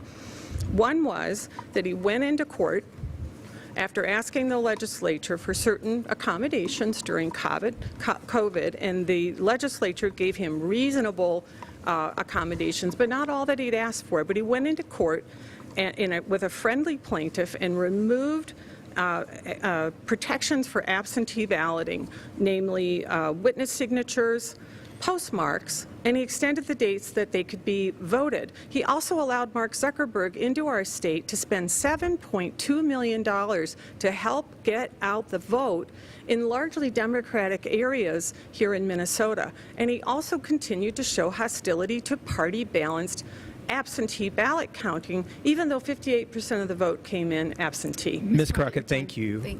We have 2 minutes for discussion rebuttal. Yeah, I would say this is part of, I think, what is a disturbing and disqualifying pattern. When my opponent sees an election whose outcome she likes, she thinks it's a great election. She touts the state of Virginia example, where a candidate that she likes won, and she thinks it's a great election. When the outcomes don't go her way, she doesn't like the election, and she alleges criminality and misconduct. The point is, in this office, you have to leave your politics at the door. You just have to be credible. I've done that. Year in and year out. Ms. Crockett, last 30 seconds to you. Well, I think that fails, sort of the Pinocchio test. And I think if you look at his hostility to simple, very popular things like photo ID, that poll so well, even in his own party, why wouldn't the secretary come to the legislature and say, we can shore up some of the lack of confidence in our elections by doing some simple things like supporting photo ID, addressing the concerns that voters have after they come away from Election Day thinking, why can people register today and have their vote count and I had to pre-register? Or why are people vouching for one another in the polls? I think all of those things in Mr. Simon's way of thinking favor his party. And in that sense, I think his administration has been highly partisan in nature. And he can say all day long that it's not, but that certainly would be my goal as Secretary of State. Mr. Simon? Yeah, one test, there are many, but one test of true enduring bipartisanship is what you can get done at the legislature. So I'm the one who got passed when I was in the legislature, no excuses absentee voting, the law that really saved the 2020 election that allowed any Minnesotan who's eligible to vote from home. I got that done with overwhelming partisan majorities. Same as Secretary in expanding protections for our National Guard members who are deployed. Same as Secretary of State in getting overwhelming bipartisan support to confirm that everyone in Minnesota who's an employee gets time off for work. That's hard work. The easy thing is to stand only with your own party and only talk to people who agree with you. The hard thing is to engage people consistently and always who might disagree with you to find common ground for the common good. That's what I've done. So our next question is from Tom Hauser. On a number of occasions tonight, we have talked about same-day voter registration. It's widely credited as one of the reasons Minnesota often leads the nation in voting. Should this popular feature continue to be a key feature of Election Day in Minnesota, even though, Ms. Crockett, someone can show up on Election Day without a photo ID and register to vote? Should this continue even without photo ID? Well, first let me remind the viewers, because not everyone understands the role of the Secretary. At the end of the day, all of these laws are made by our legislature, not the Secretary of State. We certainly have the policy, bully pulpit in that area, but ultimately the legislature and the governor will decide those things. I think if we keep same-day voter registration, we absolutely have to go to provisional ballots. It doesn't mean that your vote won't count. It just means that you need to quickly be run through the same careful and verification process as someone who registered in advance. Mr. Simon? Well, as I said, it's the cornerstone, or really the jewel in the crown, I think I said, of our election efforts in Minnesota. We absolutely have to keep it. As I've said, it's not some niche boutique service that only a few people use. A lot of people use it. And to your point, Tom, I'm glad that you asked about it in connection with actually registering to vote on the polling place. When you do that, I just have to say again, when you register same day at the polling place, you have to demonstrate with documents that you are who you say you are, and you live where you say you live.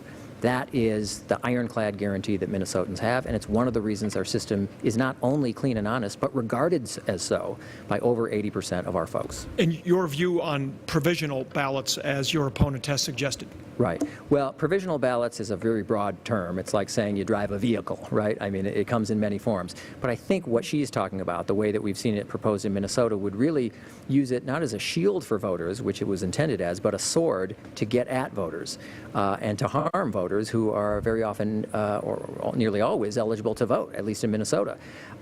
Minnesota is exempted by federal law from doing provisional ballots. It would, for the first time in our history, create a maybe pile, and it would empower challengers in the polling place to go after folks who might be eligible voters, and then those voters end up having to do something. The burden is shifted to them to go to a county auditor or county office some days after the election. Ms. Crockett, you have the final word.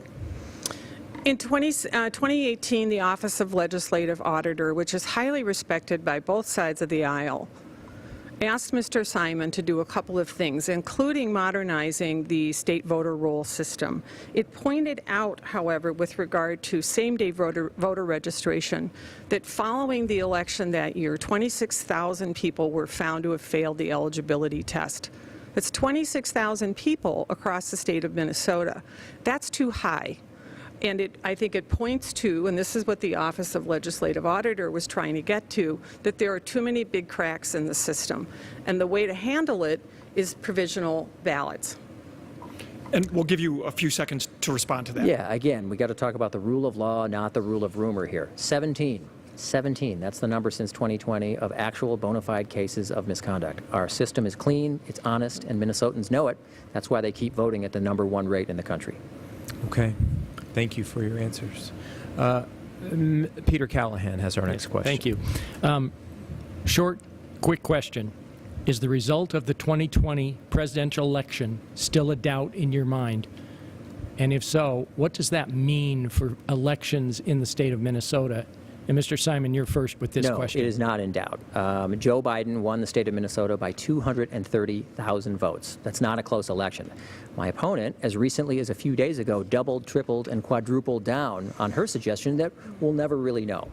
And embedded in that skepticism, and it's more than skepticism, it's just down a rabbit hole of conspiracy theories, embedded in that is not just doubt, not just skepticism, it's the real world thought that she has that up to 230,000 Minnesotans committed a felony. 230,000. This isn't Coleman Franken from 2008.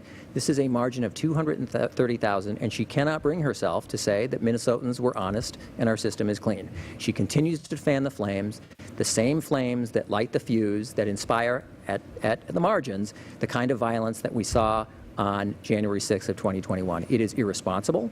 It is dangerous. That kind of talk is eating at the fabric of our democracy. It's not funny. It's not a political strategy.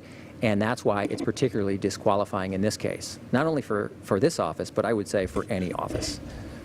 Ms. Crockett, your response? 2022 is settled. You know, in my mind, there's no fanning of the flames.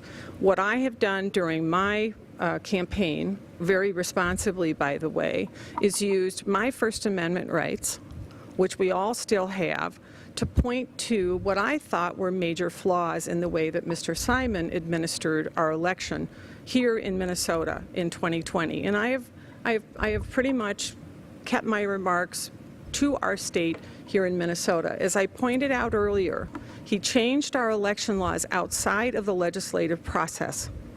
He changed the way that absentee ballots could be submitted and extended the time that they could be counted. And our federal court, the Eighth Circuit Court of Appeals, said that he violated the Constitution when he did that. I also noted that he allowed $7.2 million to be brought into our state by a potential real partisan, Mark Zuckerberg, through Center for Tech and Civic Life. Feel free to look it up, folks, to help us get the vote out and to help voters in largely Democratic areas. And again, he ignored the need for party balance, though almost 6 out of 10 votes in 2020 were counted on ballot boards rather than on election day, and he has aggressively shoved judges off those boards. Those have been my objections. I never said anything about machines switching votes or any of these other things. I know there are many Minnesotans worried about those things, but that has never been part of my rhetoric. Okay, I'm going to take back the 2 minutes we gave back last question of mine. This is important. What did the legislature do in 2020? What did the lawsuit say in 2020? Right. What did the Eighth Circuit? Much of the concerns raised by particularly Republicans in this state involve those 3 acts. So can we at least get some clarity as to what happened in those 3 instances? Yep. Well, I upheld my oath in 2020. I swear an oath to defend and protect the Minnesota Constitution and the U.S. Constitution, and that's what I did. What she's referring to is an agreement in court, a court-blessed agreement, let's call it. And 2020 was an extraordinary time. It was a time of great fear, great anxiety, pre-vaccine America.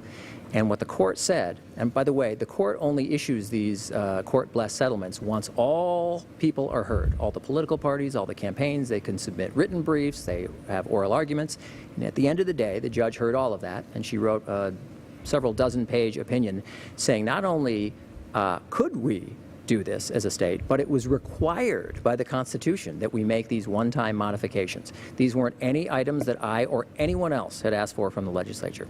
Not at all.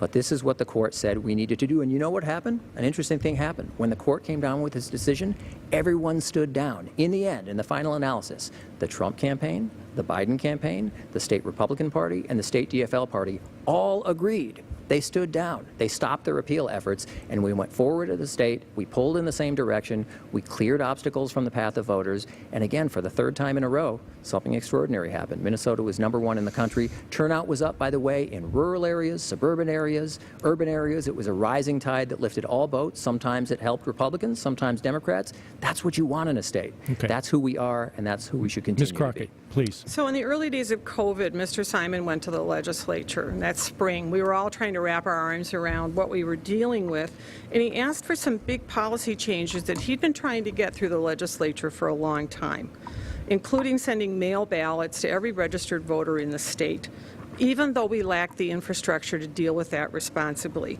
It reminded me of the phrase, never let a good crisis go to waste. Instead, our legislature made temporary, responsible changes for voters. The one I can think of for you, Mr. Callahan, is instead of having to wait 7 days before the election on a ballot board to start processing the ballots, the legislature gave them 14. And I believe there were some accommodations to deal with healthcare facilities.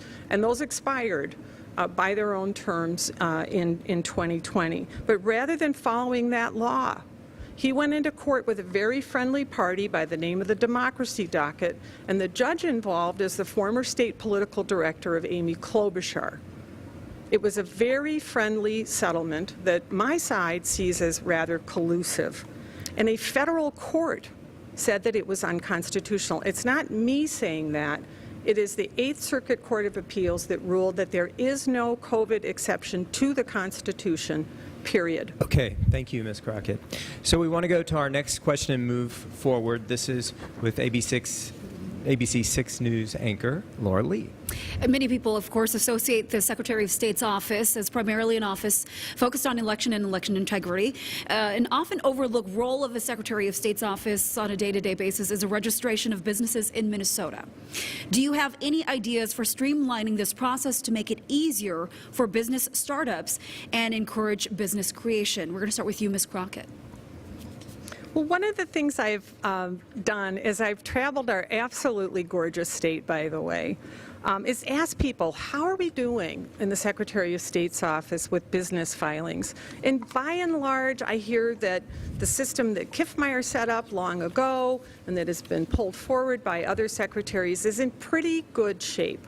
One thing that comes to mind recently, though, with the food for fraud scandal is this rush of nonprofit corporations that were filed with the Secretary of State's office without burdening honest nonprofits that file. I wonder if there isn't some way we couldn't catch nonprofits that are set up for the purpose of defrauding the government. For example, what if they have 50% of their revenue from a welfare program? I wouldn't want to burden honest nonprofits, but that's something that I want to look into. The other thing is I've spent a lot of time in our cultural communities here in Minnesota, which we are blessed with. We have a huge Hmong community, a huge Somali community, Hispanic, so on and so forth.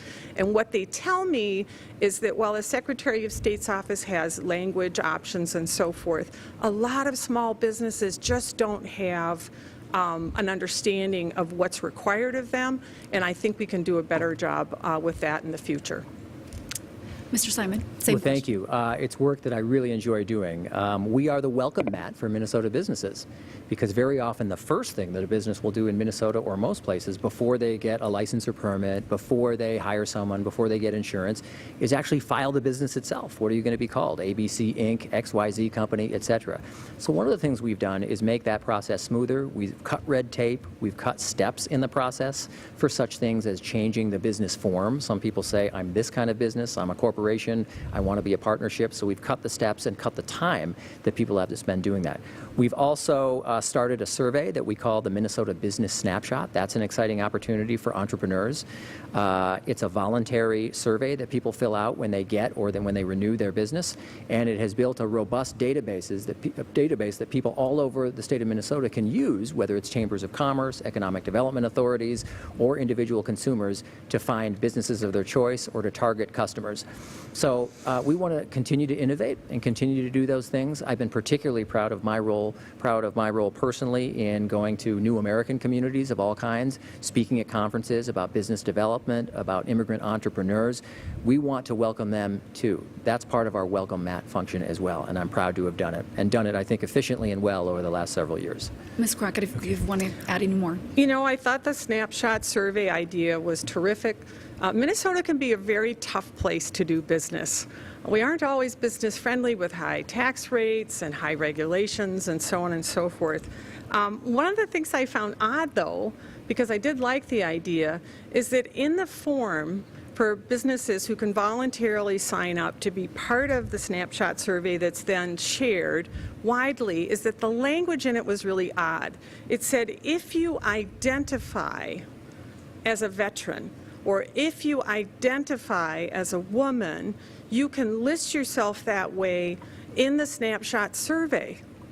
And I thought that was odd, because what if somebody's not a veteran or not a woman-owned business? And I wondered if Mr. Simon could explain what he meant by identify as these various categories, because people do look for that when they want to favor, you know, minority-owned, woman-owned, or veteran-owned. Mr. Simon, do you want to respond to that? Yeah, we just use federal language and federal standards. We use these codes that are developed and used by the federal government and others, and if memory serves, I think we just use their language. All right, thank you. Okay. Let's move to Tom Hauser with another question. If your election contest in just a couple of weeks is very close, but it's outside the margin for an automatic recount, how will you decide whether or not to challenge the results or to accept them? And Secretary Simon, we'll start with you. Yeah, great question. There's a recount threshold, although what's very interesting about that, most Minnesotans might not know this, is anyone can ask for a recount.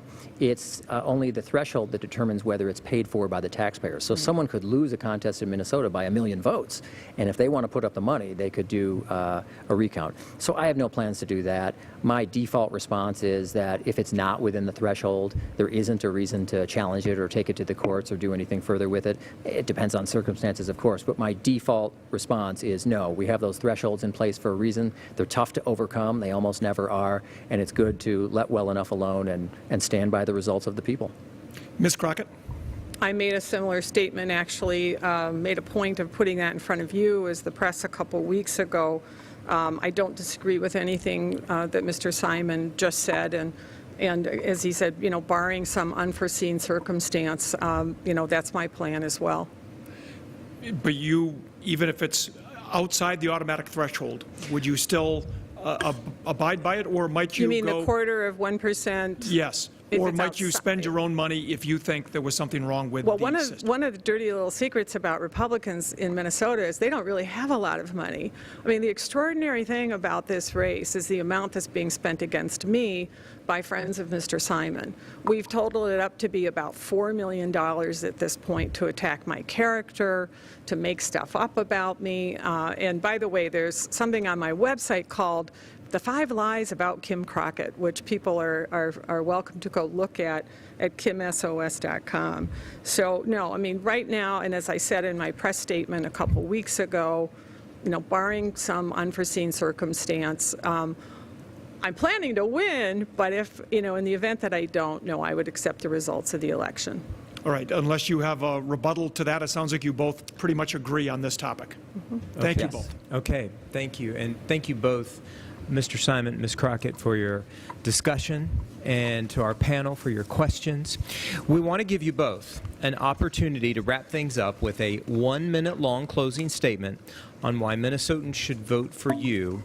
Steve Simon, you are first. Well, thank you very much. I really appreciate this opportunity. I want to thank KSTP for this great public service to see the candidates side by side for multiple offices. As I mentioned before, my mission as Secretary of State is really pretty simple. It's to protect the freedom to vote for every single eligible Minnesotan. And I've been proud to do that work with fairness and with honesty and integrity, leading to great results. For the 3rd time in a row in 2020, we were #1 in the country in voter turnout. My opponent, unfortunately, has a much darker view and more sinister view of our democracy, engaging repeatedly in conspiracy theories, clinging to those, and far from taking the temperature down, heating it up, saying things like our election system is rigged and it's lawless, and election officials at the local, county, and city level are finding the votes they need to get their candidate across the finish line. That's reckless. That's irresponsible. We're better than that. What we're about in Minnesota is embracing access for every eligible Minnesotan, regardless of zip code, regardless of background, regardless of politics. That's who we are, and that's who we will continue to be if I'm fortunate enough to be reelected as Secretary of State. Minnesota, I ask humbly for your vote. Mr. Simon, thank you. Kim Crockett, now is your time to deliver a final message to voters out there. You have 1 minute. I just want to note at the top that Mr. Simon has put words in my mouth that I never, ever stated. Now, Minnesota has a tradition of electing women to the Secretary of State's office. Joan Grow was a Democrat and Mary Kiffmeyer was a Republican, and both are respected for their service. We also have a tradition of changing things up in terms of political parties. The Democrats have held the Secretary of State's office for 16 long years. Mr. Simon has dominated election policy since he was a legislator starting in 2004 and for 8 years as Secretary of State. He's the chief architect of our election system, and I understand why he feels a little bit defensive. Mr. Simon is not listening to voters. He's not listening to the Office of Legislative Auditor.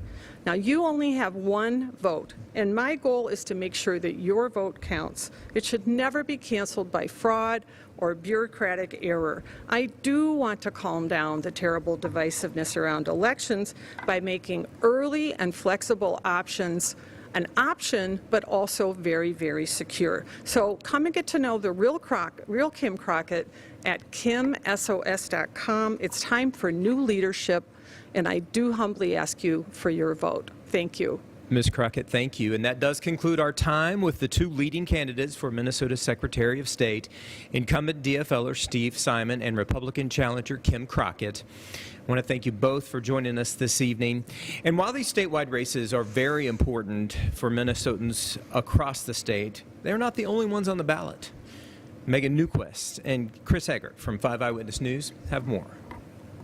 Hi, I'm Megan Newquist along with Chris Eggert here, 5 Eyewitness News. Thank you for watching Debate Night, Minnesota. So in addition to these statewide races, there are some hotly contested congressional races on the ballot in November. Yeah, we begin with what the polls show is the closest congressional race in the state. Minnesota's second, which covers the southern suburbs.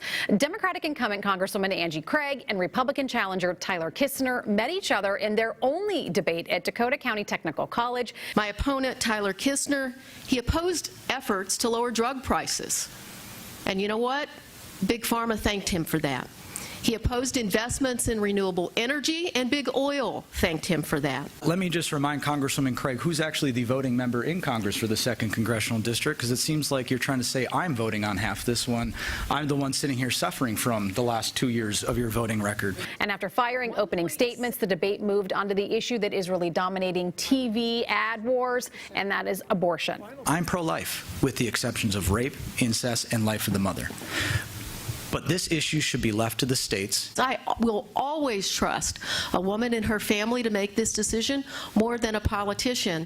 Up next, we move to Minnesota's 3rd district, which covers the western Twin Cities suburbs. Joining me in studio, Democratic incumbent Dean Phillips and Republican challenger Tom Weiler. Two candidates debated a range of topics, including the economy and inflation. The biggest thing contributing to our inflation, unfortunately, is the excessive government spending that the Biden administration has proposed, and Congressman Dean Phillips and many other far-left Democrats have approved all the government spending that has been requested. The root cause of inflation is inequities between supply and demand, and it wasn't U.S. government spending that caused inflation around the world. It's very difficult in America right now. I know we both know that, but the inflation rate in OECD countries exceeds 10% right now, and we're at a little bit over 8. Dean Phillips and Tom Weiler were also asked for solutions. First and foremost, we need to stop the excessive government spending. We need to reopen American energy, specifically the gas and oil industries, to become energy independent again, so we are not relying on OPEC and Russia to set oil prices and gas prices for Americans at the gas pump and as we heat our homes. Phillips defends the government spending during the pandemic. We had a decision to make, Tom. It was either support families, businesses, reduce unemployment, keep businesses open during the most difficult days in our recent history, or face massive unemployment, business closures. Now to the 1st district in southern Minnesota and a candidate forum that was held in Mankato October 13th. Former Hormel Foods CEO Jeff Ettinger won the Democratic primary. He will face Republican Brad Finstad, who's filling the remaining months of Jim Hagedorn's term following his death. I think we can do better. Our district is a purple district. We can be an example to the nation in terms of how to handle things on a less partisan basis. But it starts with being willing to listen to others and to look at other points of view. I mean, I try to work with anybody and everybody that wants to advance rural Minnesota, southern Minnesota, that wants to make our backyard better. We can disagree on a lot of things, but I'm driven to find the things that can bring us together. Coming up tomorrow night, there will be a debate in Minnesota's 8th district, which covers a large part of central and northeastern Minnesota. KSTP anchor Kevin Doran will be moderating the debate between incumbent Republican Pete Stauber and his Democratic challenger Jennifer Schultz. That's happening at Madden's Resort in Brainerd. And you can watch it live, KSTP.com, beginning at 6:30. Debate night in Minnesota continues after the break.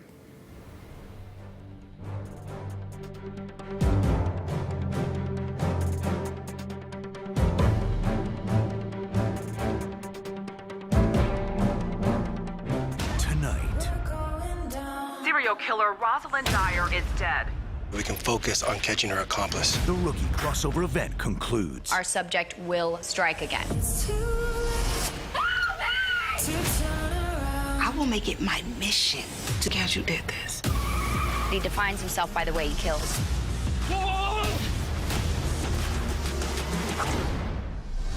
The rookie crossover event concludes tonight on ABC.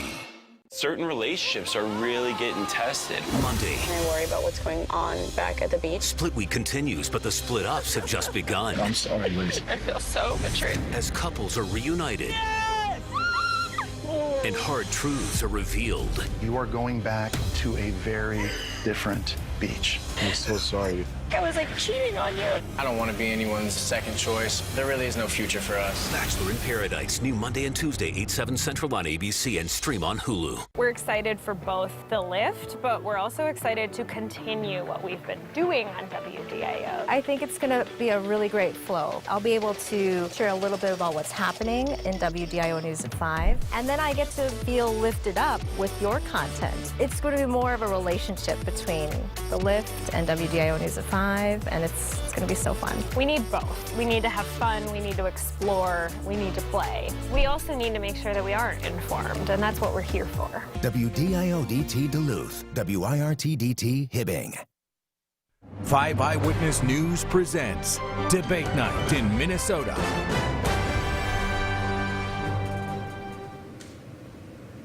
Welcome back to Debate Night in Minnesota. Live from St. Paul College, I'm Lindsey Brown. Governor Tim Walz declined our multiple invitations to debate tonight. Walz, the DFL incumbent, is just wrapping up his first term as governor. Before that, Walz served 6 terms in Congress. He was also a school teacher and National Guard member. Dr. Scott Jensen is battling to be the first Republican Minnesota governor in more than a decade. Dr. Jensen is the founder of Catalyst Medical Clinic in Chaska and Watertown, and a former University of Minnesota associate professor. He served in the state Senate from 2017 to 2021 and was a Waconia school board member. Our final exchange tonight is a question and answer session with Dr. Scott Jensen, the Republican running for Minnesota governor. Now, this is how tonight's Q&A is going to work. We're going to give Dr. Scott Jensen a 30-second opening statement. Following that, 5 Eyewitness News chief political reporter Tom Hauser, ABC 6 News anchor Laura Lee, and MinnPost State Government reporter Peter Callahan will be asking Dr. Jensen questions covering a variety of issues. He'll then get up to a minute and a half to answer.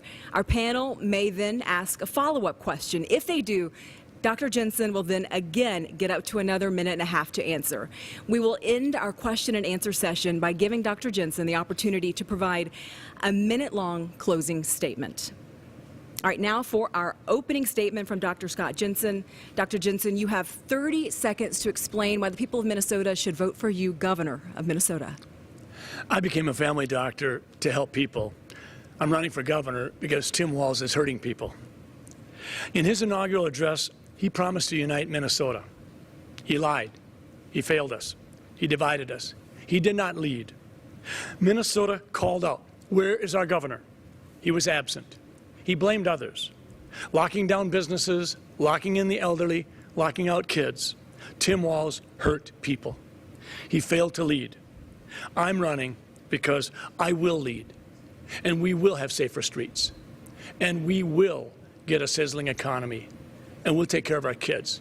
And in doing all those things, we're going to heal Minnesota. Dr. Jensen, thank you. Our 3 panelists are back to ask Dr. Jensen tonight's questions.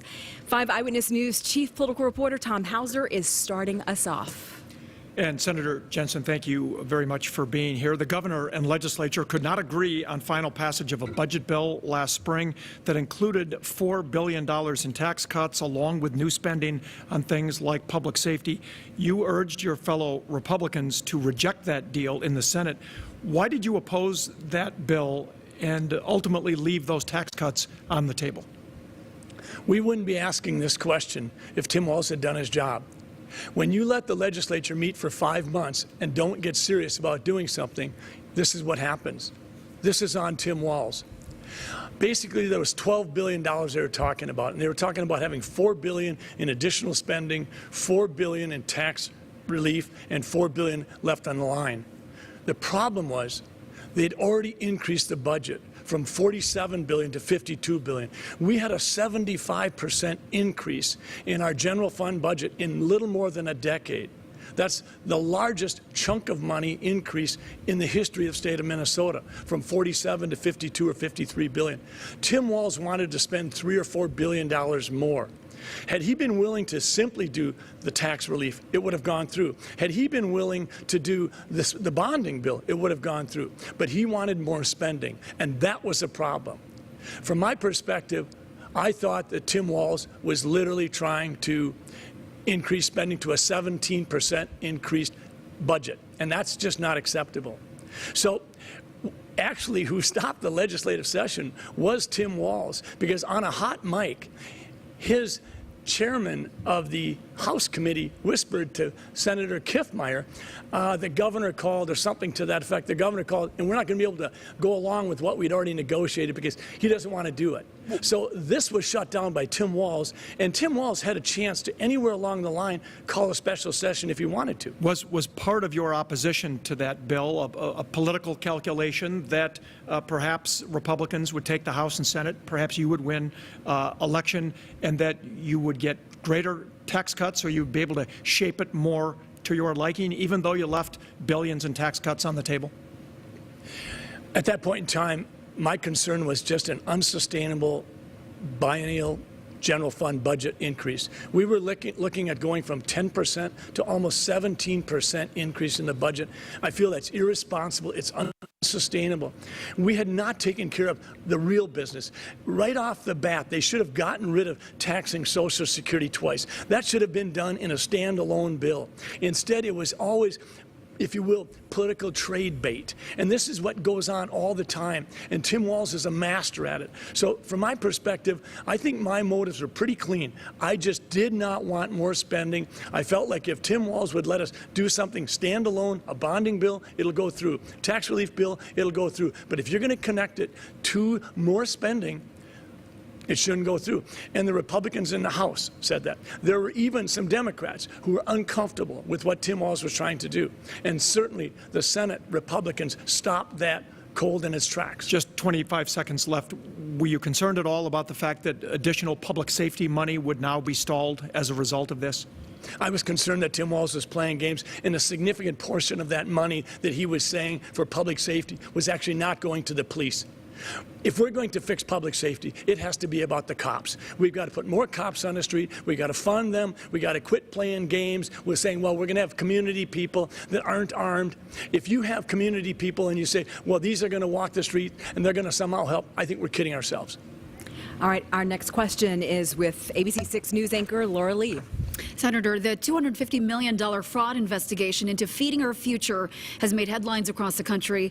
You have been vocal in attacking Governor Walz and his administration. What evidence do you have that his administration could have done more, given that they did tip off the FBI they had suspicious fraud that was happening? Actually, if you look at the timeline, the governor broke the law. If you look at the statute, he has an obligation to report to the Office of the Legislative Auditor if it is suspected that fraud may be occurring. Tim Walz hasn't been willing to meet with the press, I don't think, and go through the timeline. He certainly hasn't told Minnesota. What did he learn and when did he learn it? He said a couple weeks ago he learned it in April of 2020. Then his office called the news report and said, well, actually, it was the summer of 2020. Governor Walz misspoke. Then they called back again and said, well, it's actually November. But you know what? It doesn't matter when he learned of it. Any one of those 3 dates would constitute a violation of the law because they didn't notify the Office of the Legislative Auditor. And letters clearly indicate that from Judy Randall, who's in charge of the OLA. So without question, Tim Walz broke the law. We know that he tried to blame it on anybody and everybody. He said, well, we need to investigate the judge's decision. Then he said, well, the FBI made us keep paying these tens and tens of millions of dollars. And then he even went so far as to say, well, the United States Department of Agriculture set up a program without the normal constraints on it. And so, in part, it was the structure of the program. Tim Walz broke the law, didn't do his job, tried to get it swept under the rug, is covering something up. He didn't tell us when he learned about it, and in the end, Minnesota lost $250 million. And if I could say this, I would say this. Tim Walz the other night in Rochester said, you get what you pay for. Well, not under the Tim Walz administration, because under Tim Walz, we paid for 125 million meals that never got paid for. So with Tim Walz, you don't get what you pay for. to follow up what you were talking about with the timeline, and you mentioned a little bit about the judges, there's proof of the transcripts that says they were ordered to do so. What can you say about that? Excuse me, the transfer order? The transcripts in court from the judge saying that they were ordered to keep paying. No, there was no order that they had to continue paying. That's not true. There was conversation in the courtroom where the judge spoke, and that's not uncommon. But in terms of a judge ordering, the judge did not order Governor Walz to continue paying. That was not true at all. Peter, you had a follow-up. If I could just follow up a little bit on the statute that you cite referring to the Office of Legislative Auditor. The same statute says there's an exception for when administration does not or should not notify the Office of Legislative Auditor, and that is when it could put at risk an ongoing investigation, which seems to be the case here. So did they really violate this statute if there was an exception to that statute? The investigation hadn't begun at that time, Peter. It says, you're saying that there's an exception in the statute if there's an investigation underway. Tim Walz and his team didn't have any investigation going on. They were being sued by Feeding Our Futures in regards to delay in processing the applications. They didn't sue back. They didn't do anything. They just walked away from it. But at the time that they did not report it to the OL, there was no investigation going on the part of the state. There was no investigation on the part of the state, but they knew an investigation would be taken. They would be talking to the federal government and the FBI about this fraud. Peter, I don't know how they would know that they were going to be talking to the FBI, because if they're going to be talking to the FBI, I think they would talk to the FBI, but they didn't. That wasn't until the next year. All right, we stay there with Peter Callahan for the next question. This one focusing on crime and public safety.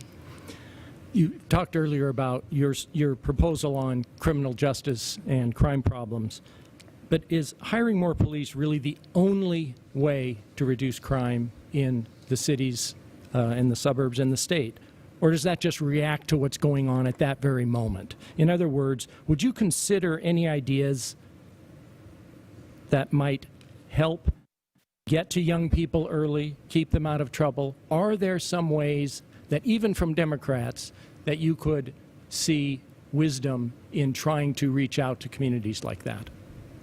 I don't think there's any question that in order to get public safety restored, this is going to have to be a multi-pronged approach.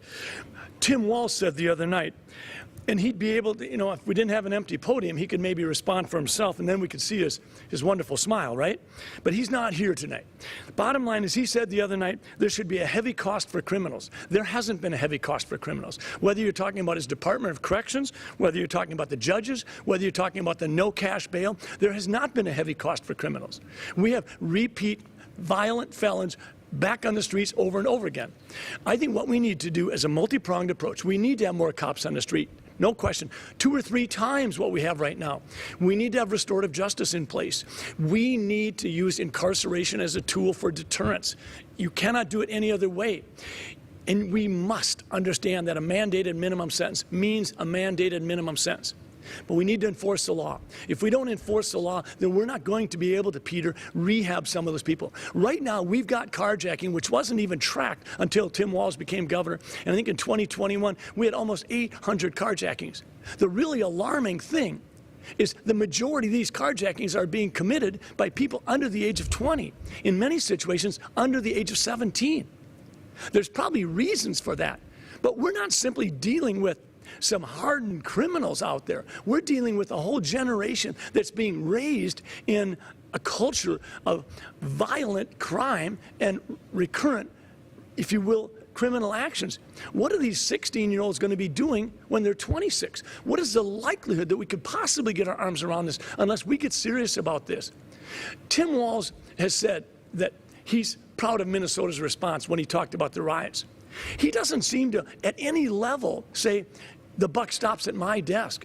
There has been nothing substantive done. That's why the Minnesota Police and Peace Officers Association came out and endorsed me unanimously. I apologize to interrupt. We are out of time. Peter, do you have a follow-up to that question?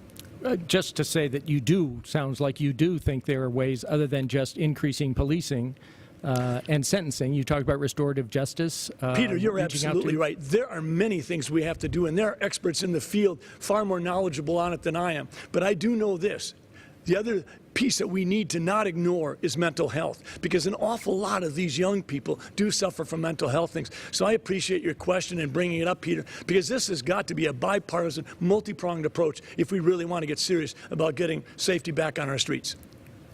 Tom Hauser with the next question. Senator, let's talk about abortion. You've acknowledged you changed your position from opposing almost all abortions, including in cases of rape or incest, to now allowing exceptions for rape, incest, or to protect the life of the mother. Is that an evolution in your thinking on this issue, or was it a realization that your previous position was politically unpopular? It's an evolution of thinking. I don't think there's any question that when Roe v. Wade was overturned, everybody sort of pressed pause and said, I need to think about this. What we need to realize without question is that abortion's not on the ballot in November because in Minnesota, Doe v. Gomez in 1995 indicates that it's a clearly protected constitutional right for all women. As a pro-life physician who's had the privilege of delivering 500 kids, I think this is an opportunity for me to be a leader, to support women and say, let's do all that we can to support and protect women. Let's have birth control pills over the counter with a maximum price of $10 per month. Let's have paid maternity leave in place. Let's streamline adoption and provide tax credits with it. Let's have stiffer penalties for crimes that target women, such as rape and carjacking. We can do all those things. But in regards to what's on the ballot in November, I think it's clear that Tim Walz is trying to tell the voter, you don't realize that this is the thing. Tim Walz, Keith Ellison, they've both said no governor can change the law of Minnesota. The Supreme Court has spoken. This is a constitutional right. What's on the ballot, without question, is skyrocketing inflation, relentless lawlessness on the streets, and a loss of public safety. Our kids are being injured. They're not learning. If you will, achievement gaps are growing. These are the things that are on the ballot. But I understand that this is the only issue that Tim Walz is running on. Will you acknowledge, as your opponent does and some of your critics do, that a governor can have an impact on laws around abortion, even though it is protected in the Constitution? You can have an impact on public funding. You can have an impact on appointing Supreme Court justices who might have a different view of abortion. Will you at least acknowledge those things? I acknowledge absolutely that the composition of the Supreme Court could change. There's only one Supreme Court justice scheduled to go off by aging in the next 4 years, and he is one of the two conservatives on a 5-2 liberal court, which is arguably more liberal than the 1995 court. I will absolutely acknowledge that. But I would also say this, that no governor can provide a ban on abortion, and I'm not running to do that. As far as I'm concerned, we have the law of the land in place, and as governor, I have the obligation to protect and defend all laws in Minnesota, including the constitutionally protected right of a woman to access abortion. If this changes during my watch, it'll be through a constitutional ballot, and I would have one vote, just as each of the 201 legislators would have one vote. This will be decided by 4 million Minnesotans. That's what the Roe v. Wade overturning did. It put it back to the states, and in my view, Minnesota should decide. If you're elected governor, would you push for a constitutional amendment to put it to a vote of Minnesotans? I would not. I'm running because I want to control inflation. I want to restore public safety. I think our system is broken. We need to protect our kids. Laura Lee with the next question. There remains a political and economic divide between regions of the state like Greater Minnesota versus the metro area. Political campaigns often make that divide worse, not better. What would you do to close that divide? We need to let miners mine. We need to let loggers log. We need to let farmers farm. We need to understand that if you want the land stewarded well, the people who steward the land best are those who live on it, who raise their kids on it, who want their grandchildren raised on it. This idea of, if you will, paralyzing an economy in a given part of the state is absolutely ludicrous. We've been mining in northern Minnesota for more than 100 years and done it responsibly. We have 95% of the nation's nickel reserves up there. We desperately need those nickel metals mined. You might have seen recently that Tim Walz made some comment about going up and we making one of the biggest investments in U.S. Steel. That wasn't to we, that wasn't to Tim Walz. He didn't make any investment. That was a private investment of over $100 million by U.S. Steel. Tim Walz just went up to run a victory lap on something he didn't earn. But the bottom line is there is so much available to us, and we need it. The nation needs it for batteries and all the things that are going to allow us to, if you will, have a positive impact on taking care of our atmosphere and our environment. We absolutely can mine safely. I think that Joe Biden just came out now recently and said that he was going to provide money support for North Dakota to be processing the nickel that's going to be mined in Minnesota. How upside down is that? So we're going to mine the nickel in Minnesota if we can ever get this through. And then we're going to, by rail, move it over to North Dakota and have it processed there because North Dakota's getting that contract, not Minnesota. Does science stop at the border? Is that what's happening? North Dakota doesn't realize what we realize? I'm not buying that. Laura, do you have a follow-up? No. All right, our next question is Peter Callahan. Thank you.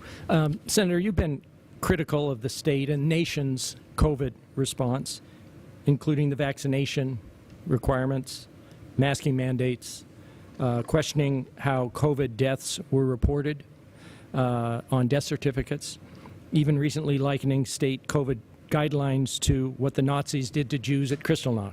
So I'm curious, if you're elected, you could face a similar public health crisis, polio reemerging, or a new infectious disease.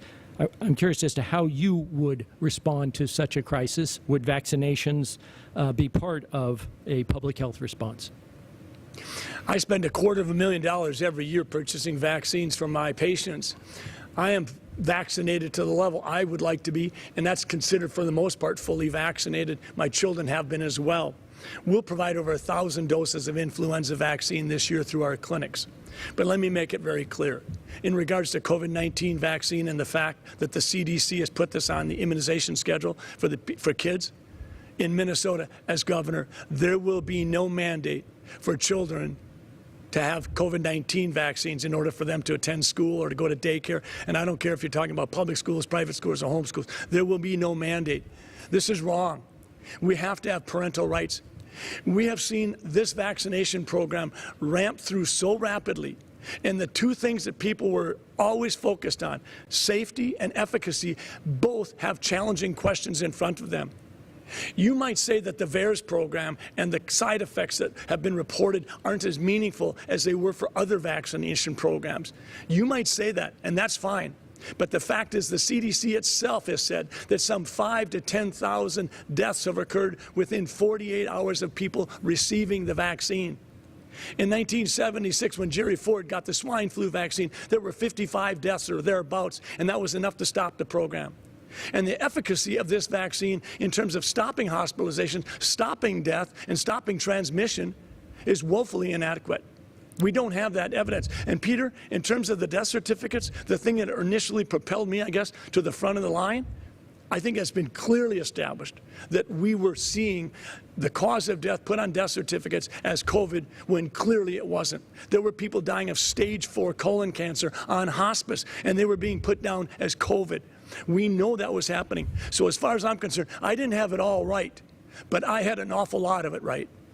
So are you saying that there should be no vaccine requirements for children in public schools, or just that COVID should not be added to that? In the last few days, COVID-19 was added to the pediatric immunization schedule by the CDC. And I'm saying that in Minnesota, as governor, that will not have an impact. We will not be following the CDC guidelines under my watch. But why wouldn't parents have a right to reject those vaccines as well and still attend public schools?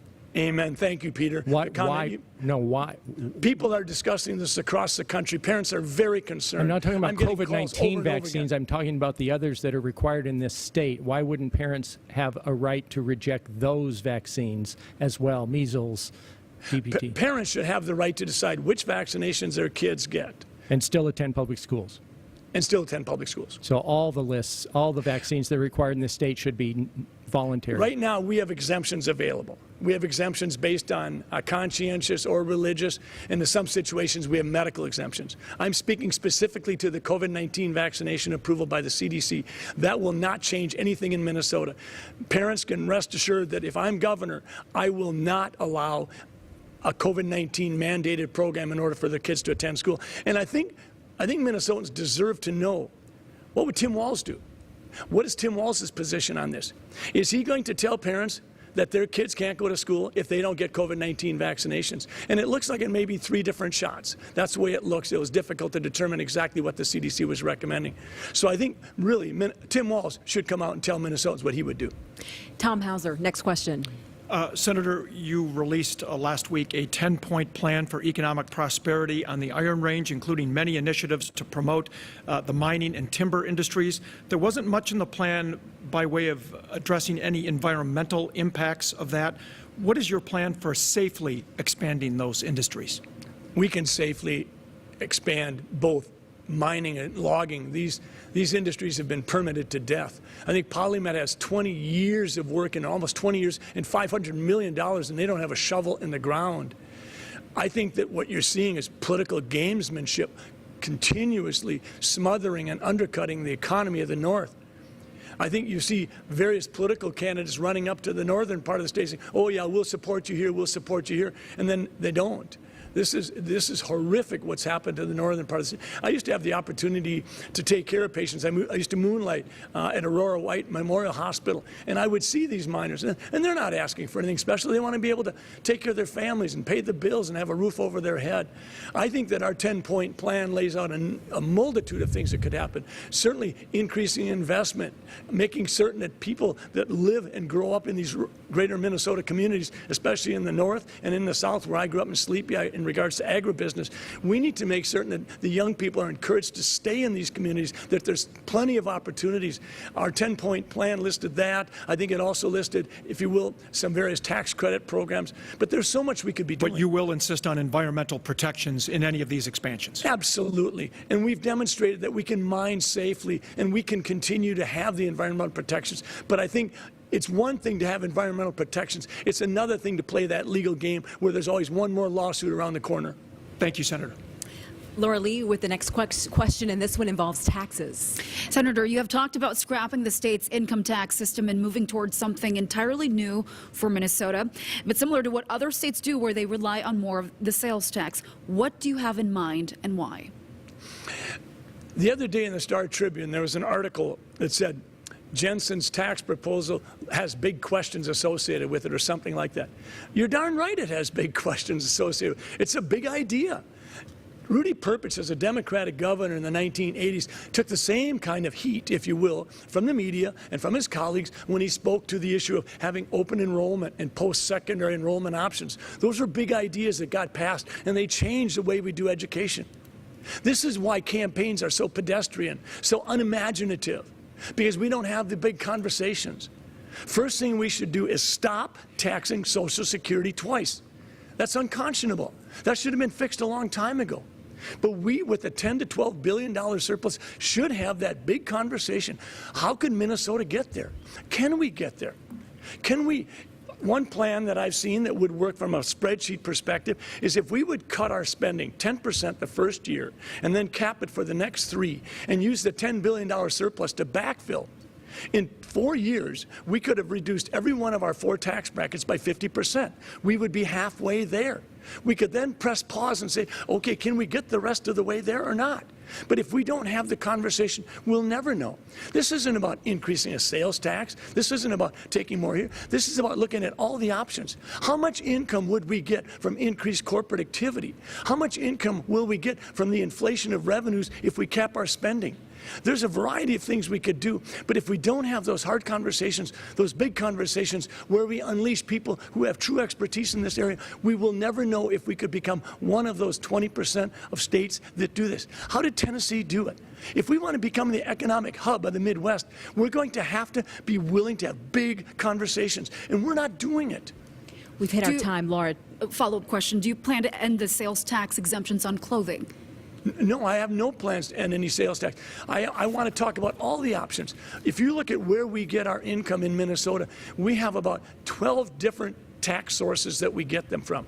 Sales tax is one, personal income tax is one, corporate income tax. But if you actually look at the list, the question would be, is there a way that through increased corporate activity, having Fortune 500 companies come to Minnesota, bringing in more revenue that way, good paying jobs, and holding spending down. Can we get there when you have a $10 to $12 billion surplus in place that you could use to backfill while you're getting there? If we can't get all the way there, okay, but can't we at least try? Can't we at least have that big conversation? Thank you, Senator. All right, thank you, everyone. And this wraps up our Q&A session with Dr. Scott Jensen. Dr. Jensen, we want to give you time, another minute actually, to speak directly to the people of Minnesota about why they should vote for you. Well, thank you. This is a big deal. If I didn't show up at the office, would my patients think that I had abandoned them? I mean, Tim Walz didn't show up tonight. He has a very clear strategy. They're basically saying if we hunker down and don't say anything and don't let the media have at us, we won't say anything stupid, and we can have this media machine and our money run us over the goal line. Gee, I hope that Minnesotans are alert to that. We have endured some incredibly trying times as a state. We felt heartbreaks from seeing lives turned upside down. But we have to ask the question, who's going to step forward? Who's going to help Minnesota find a path back? How can we restore our rights? How can we once again be that state that leads in education? How can we get public safety back on the streets? How can we really support the work that cops do? How can we elevate teachers? How can we make sure that our kids are getting the education that we need them to get? How can we stop this inflationary cycle? How can we stop the Tim Walz plan to make Minnesota more and more energy dependent? There's so many things we can do. I'm asking this time around, Minnesotans, this is a huge decision we have to make. We can do so much better. This is an election about hearts and minds. This is an election about everyday heroes. We need every one of you to step forward. Because if you step forward and support Scott Jensen and Matt Burke, we have a chance to heal Minnesota. We have a chance to have safer streets. We can control inflation, and we can absolutely elevate our children's achievements. Thank you. Dr. Jensen, thank you so much. And that concludes our time with Republican candidate for governor, Dr. Scott Jensen. Dr. Jensen, thank you so much for being here with us. Thank you so much. I appreciate it. Still ahead tonight, analysis from our two debates and from our Q&A with Dr. Jensen. We'll be joined by Carleton College political analyst Stephen Scheer, who will discuss what you've just heard with 5 Eyewitness News' Tom Hauser and ABC 6 News' Laura Lee. But first, some background on Minnesota's extensive and impressive voting history. Hello, everyone. I'm Brandy Powell, along with Matt Belanger from 5 Eyewitness News. Election Day is a little more than 2 weeks away, November 8th. And Minnesota hopes to retain its status as the state with the highest voter turnout in the nation. It's election season, it's voting time, get excited, let's go do this. Take a look at the number of people who cast ballots in the past few elections. In 2020, nearly 80% of eligible voters, more than 3 million Minnesotans voted. Wisconsin also had strong voter turnout, well above the national average. And in the last midterm election, that was 2018, when turnout's typically a little bit lower, Minnesota once again led the nation at 64%. Wisconsin was among only 6 states as well, above 60% turnout. We can't have a democratic government, really, a representative government, if people aren't going to vote. The very bedrock of our democracy, the foundation of our democracy, is the right to vote. And vote we did, much to the delight of Minneapolis Mayor Jacob Frey. Minneapolis, you are making this happen. We just set a new record for voting. Mayor Frey congratulating the city for setting a new voter turnout record on Election Day in 2020 with nearly 229,000 people voting. And early voting is an option more and more Minnesotans are taking advantage of. The Secretary of State's office reported 58% of Minnesota voters cast their ballot before Election Day in 2020. Whether in person or by mail, it is quickly becoming a popular option for a variety of reasons. You never know what might happen on Election Day. You might get sick, you might get COVID, you might get in a car crash. So it's good to get it in early, cast that ballot early, and then you're all set for Election Day. You can take your time. There aren't usually lines, and especially if you need assistance, if you have somebody with you, if you move slowly, if you need some language interpretation, it's a really good space to do that in. Low pressure. You don't have other voters breathing down your neck to get moving. Absentee voting is underway in Minnesota, so here's what you need to know. You need a witness signature for your ballot to be counted. That, by the way, is different than it was in 2020. And the Minnesota Secretary of State's office says that's the biggest issue they're seeing right now with ballots coming in. I looked at the the ballots that have come back that have been rejected already. And the biggest reason, and it's not unusual, is the witness requirement. People don't understand that they do need a witness. That number is a little bit higher than we've seen in the past, so I'm thinking they got confused from the 2020 change. Now, your ballot has to be in by election night, and you can track your absentee or mail ballot through the Secretary of State's website, which you can find on the election page at kstp.com. Now, if you're like the 250,000 Minnesotans who registered same day in 2020, here's what you need to know. The first step is to find your polling place, and the easiest way to do that is to enter your address also on the Secretary of State's website. And on Election Day, remember to bring an ID with your current name and address on it.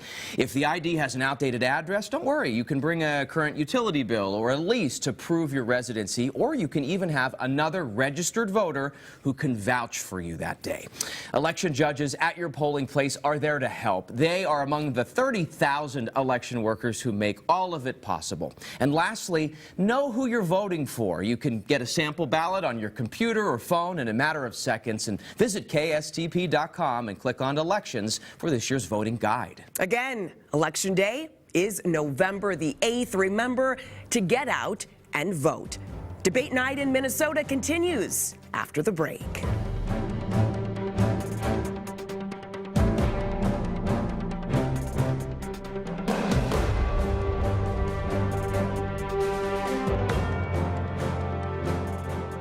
Hey, Luke, are you ready to host the CMA Awards? Let's go, baby. We got to get in sync. A CMA Awards boot camp. Reba, Darius. Me, 10 years ago. Yeah, right. We're like 20. I'm going this way if someone comes up on stage and tries to tackle us. It's an award show. That's not going to happen. No. Luke Bryan and Peyton Manning host the CMA Awards, live November 9th on ABC. Good morning. I'm Dr. Sean Murphy. I'm an attending. Meet our new first years. Newbies. Don't call them that. That was extraordinary. Killing animals for medicine is wrong. Refusing would be grounds for termination. I won't do it. Dr. Murphy made a mistake. My decision was right. Your decision left her paralyzed. You're wrong.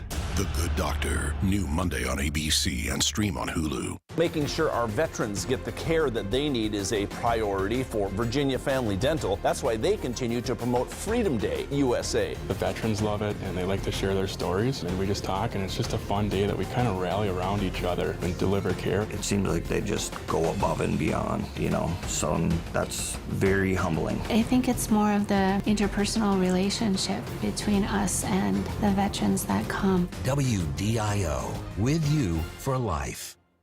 WDIO-DT Duluth, WIRT-DT Hibbing. 5 Eyewitness News presents Debate Night in Minnesota.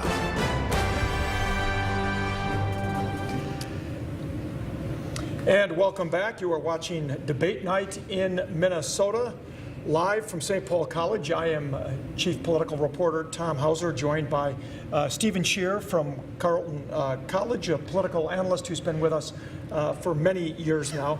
We're going to talk about some of what we heard tonight, and I'm trying to get the word from my producer about the first set of sound bites that we're going to go to. Public safety and violent crime. We heard about that from the Attorney General's race. Before we go to that soundbite, your thoughts on the Attorney General's debate that went from 6 to 7? That was a contentious debate, and it started with Schultz on the offensive. Keith Ellison had to do a lot of explaining, which is a defensive position, but he also had a big command of facts as he was defending himself. Now, let's listen to what the two candidates had to say about violent crime. Again, this is from the Attorney General's debate a couple of hours ago.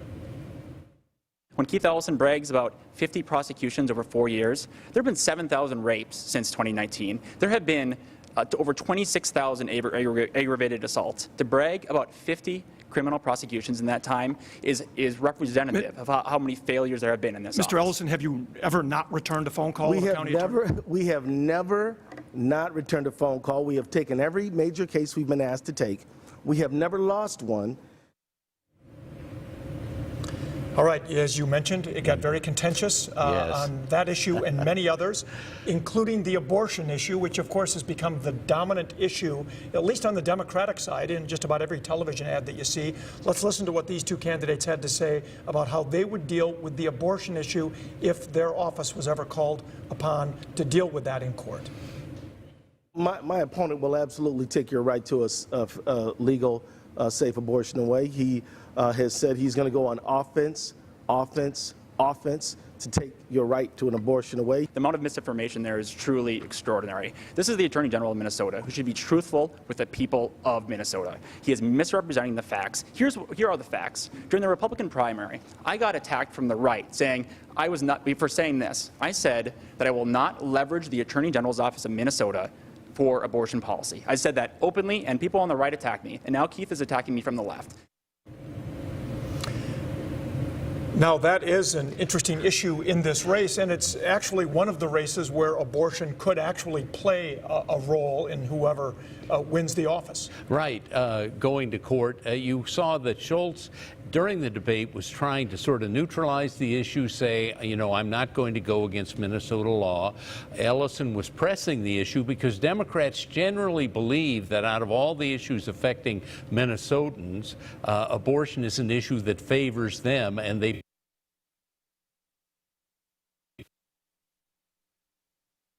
about feeding our future, the $250 million fraud investigation, and the question to both of them was, could the state have done more? Could the Attorney General's office have done more to bring light to that fraud? So I just want to point out that the Attorney General of Minnesota said that $250 million were stolen, and the state did everything right. He acknowledged that the state did nothing wrong while $250 million were stolen.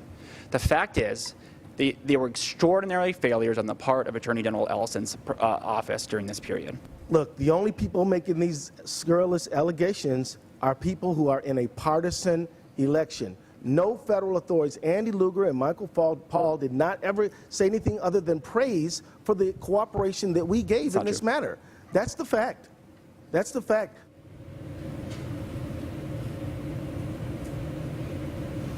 All right, and we're going to bring in Laura Lee from ABC 6 News down in Rochester. Laura, very contentious debate, and I know Jim Schultz has been down campaigning in the Rochester area, so obviously viewers and voters down there are very interested in this race. Yeah, and his focus obviously down in Rochester was to support the Attorney General's focus on this list of growing Attorney Generals to ask the President again to make fentanyl a weapon of mass destruction. He stood on that ground, bringing back to crime, and his opponent, Attorney General Keith Ellison, talking about the fact that they both agree that fentanyl is something that they want to take out of our streets. Their method's very different, though. Yeah, they did kind of disagree on that issue, although they both agreed that opioids and fentanyl major issues in the state of Minnesota and across the country. Right, and a lot of these issues are probably beyond the ken of a lot of voters. That is, what our response has been to fentanyl, and we saw this with the scandal that they were both referring to. Complicated issues, each side trying to get partisan advantage with it. It's not clear that the voters were, at the end, enlightened as a result of these exchanges. Now, overall, Stephen, we got about 45 seconds left in this segment. Any minds changed, do you think? This is a very hotly contested race. Every poll has this thing very, very close. Anybody change any minds tonight?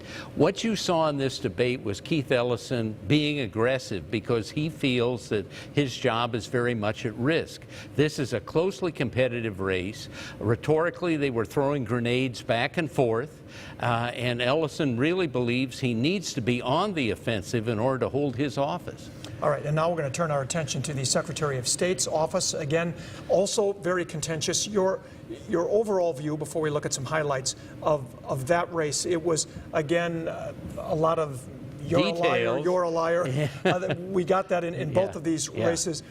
But in terms of that, anybody move the dial on that race?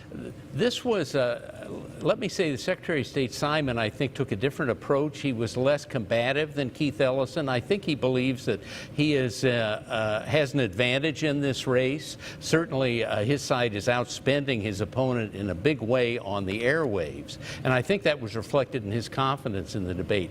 Both candidates presented themselves very well, but they gave drastically different pictures of how elections are administered in Minnesota. Well, and one of those areas where there was a vast difference is on election security, and the Secretary of State made it very clear that there have been very few cases of election fraud that have been discovered in Minnesota. Let's listen to what he said and Kim Crockett's response. Remember, we had 3.3 million voters in Minnesota in 2020, number one in the country. Since 2020, there have been exactly 17 cases of confirmed misconduct of any kind across different areas of our election system. When our county attorneys are not looking for that fraud, or when they find it, they don't prosecute it, that's why we end up with small numbers. And she used the analogy of DWIs. Right. If there's a certain number of DWIs that are handed out on any given night, but that doesn't mean the other thousands of people who might have been drinking and driving that night got caught. Right, and again, this is an example of dueling evidence. The 17 cases the Secretary of State says versus the Legislative Auditor's report from 2018 that his challenger Crockett brought up.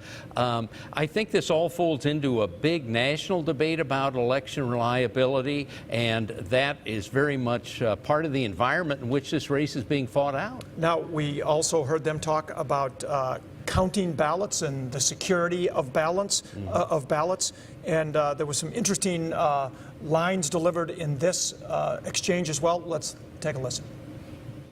The ballots are counted at the local level. She believes they are thoroughly dishonest and corrupt. These are your friends and your neighbors, and she believes they try to find the ballots they need to get their voters across the finish line, or their candidates across the finish line. I don't know what to do with that. I don't know what to do with a person who thinks that way, who seeks to oversee the election system, has such contempt for the system itself and the people who run it. Minnesota, don't hire an arsonist to be your fire chief. Well, those are extraordinary charges, and they are, again, false. I don't know where Mr. Simon is getting these. I actually have a lot of confidence in Minnesotans. Again, that was an exchange on ballot security. Now, Kim Crockett has spent a lot of time trying to assure voters that she does not consider herself the election denier in chief. Right. That has been a part of a couple of ads, at least. She says that's what other people call her. That's not what she calls herself. And in fact, we asked both the candidates if they believe Joe Biden was rightfully elected president in 2020. And let's listen to what they had to say about that. No, it is not in doubt. Joe Biden won the state of Minnesota by 230,000 votes. She continues to fan the flames, the same flames that light the fuse, that inspire at the margins the kind of violence that we saw on January 6th of 2021. 2022 is settled. You know, in my mind, there's no fanning of the flames. Okay. I never said anything about machines switching votes or any of these other things. I know there are many Minnesotans worried about those things, but that has never been part of my rhetoric. Okay. So there you heard it. She was denying that has been part of her rhetoric, and so voters will have to decide for themselves based on the record. Laura Lee, I want to bring you in again.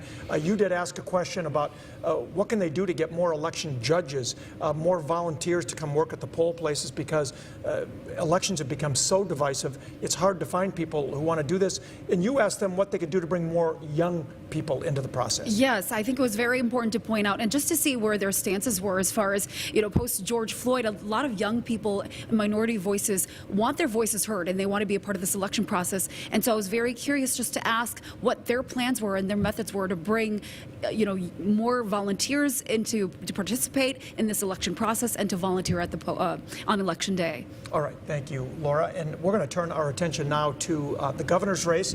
Unfortunately, Governor Walz declined our multiple invitations to appear here tonight, so we only heard one side of the debate tonight.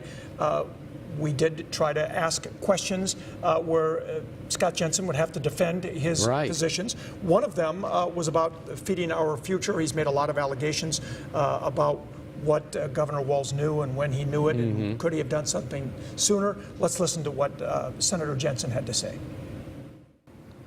We know that he tried to blame it on anybody and everybody. He said, well, we need to investigate the judge's decision. Then he said, well, the FBI made us keep paying these tens and tens of millions of dollars. And then he even went so far as to say, well, the United States Department of Agriculture set up a program without the normal constraints on it. And so, in part, it was the structure of the program. Tim Walz broke the law. So he was alluding to that dispute between the governor and the judge in the case. The governor claiming the judge ordered the state to continue the funding. The judge said, no, that's not true. He did, however, say if you don't continue the funding, there could be contempt of court charges. So this gets a little muddied, but Senator Jensen made some strong points. Right. Well, it's extraordinary for a governor and a judge to be fighting in public about a judicial proceeding, and certainly Jensen wanted to get into that. On the other hand, this whole scandal is very complicated. The latest KSTP polls showed only 17% blamed the state government. So what Scott Jensen has to do is clarify this in a way that points the finger more directly at state government. All right. Now, of course, as we've talked about, one of the big issues this campaign, at least from the Democrats' perspective, is the abortion issue. Scott Jensen says it's settled law here in Minnesota. It's protected in the Constitution, the right to an abortion. Here is what Scott Jensen said on that issue. What we need to realize without question is that abortion's not on the ballot in November because in Minnesota, Doe v. Gomez in 1995 indicates that it's a clearly protected constitutional right for all women. Let's have birth control pills over the counter with a maximum price of $10 per month. Let's have paid maternity leave in place. Let's streamline adoption and provide tax credits with it. Let's have stiffer penalties for crimes that target women, such as rape and carjacking. We can do all those things. There you heard him quickly turn the abortion question into a response about carjackings and different things. Yes. But Governor Walz was not here to exploit things like that. Yes. He chose not to come here and ask questions of or challenge Senator Jensen. How much is that going to hurt the governor? Well, you have to also keep in mind that there are an awful lot of ads on television trying to exploit the apparently shifting position over time of Scott Jensen on abortion. And that's part of the whole strategy of the Walz campaign and the DFL, to let their ads do their messaging rather than appear in debates. And he did acknowledge it's an evolution in his thinking. Right. I asked him if it was politically calculated, and he said it was an evolution in his thinking on that issue. One last issue we wanted to highlight. He's been very critical of the vaccines, the mask mandates, and those types of things in terms of the response to COVID. Let's listen to what Senator Jensen had to say. Parents can rest assured that if I'm governor, I will not allow a COVID-19 mandated program in order for their kids to attend school. And I think Minnesotans deserve to know, what would Tim Walz do? What is Tim Walz's position on this? Is he going to tell parents that their kids can't go to school if they don't get COVID-19 vaccinations? And it looks like it may be 3 different shots. That's the way it looks. It was difficult to determine exactly what the CDC was recommending. So I think, really, Tim Walz should come out and tell Minnesotans what he would do. And as we've mentioned, Tim Walz was not here to explain what he would do on any of these issues. Right. Well, if you look at the issue of COVID right now, I think one of the big issues is the vaccination of school children, which was addressed by Scott Jensen. And if you look at the international response on the need for additional vaccinations, it's all over the map. For example, in Denmark, no one under the age of 50 is allowed to get a booster, whereas in other countries, it's much more pro-booster. But the senator was really focusing on the CDC saying they want to make this part of school vaccinations. Right. Scott Jensen says no no way if he's right. governor. And as I said, other countries are taking a very different approach to this, which makes it very controversial. All right, Stephen Scheer, thank you very much. I believe I'm going over to Leah. Is that correct? Yes, gentlemen, thank you. Big conversations here tonight in 3 of these statewide races. A lot to discuss. Thank you for all the insight. The environment and the economy are 2 issues that are dominating a congressional race in northeast Minnesota. And the incumbent 8th District Congressman Pete Stauber is being challenged by the Democratic state lawmaker Jim Schultz. And this pair will face off at a debate tomorrow night. That'll be moderated by 5 Eyewitness News anchor Kevin Doran. This is happening in front of a live audience at Madden's Resort in Brainerd, and you can watch it live streaming at kstp.com beginning at 6:30 tomorrow night.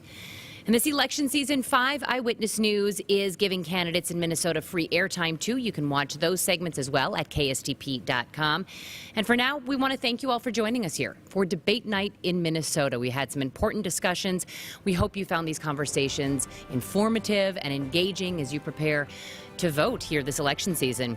Thank you to our sponsors, 5 Eyewitness News, in partnership with the Minnesota Broadcasters Association and many others. We thank you for joining us tonight. We thank you for watching. And we hope to see you back here for 5 Eyewitness News.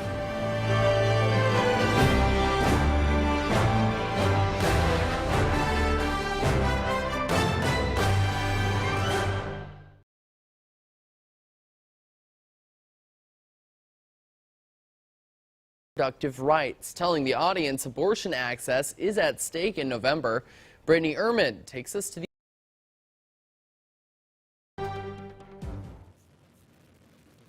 evening, everyone. Thanks for joining us for Debate Night in Minnesota at St. Paul College. I'm Leah McLean. We're so glad you're joining us here tonight. We are giving the leading candidates in the statewide races in Minnesota the opportunity to speak on the major issues in the upcoming election.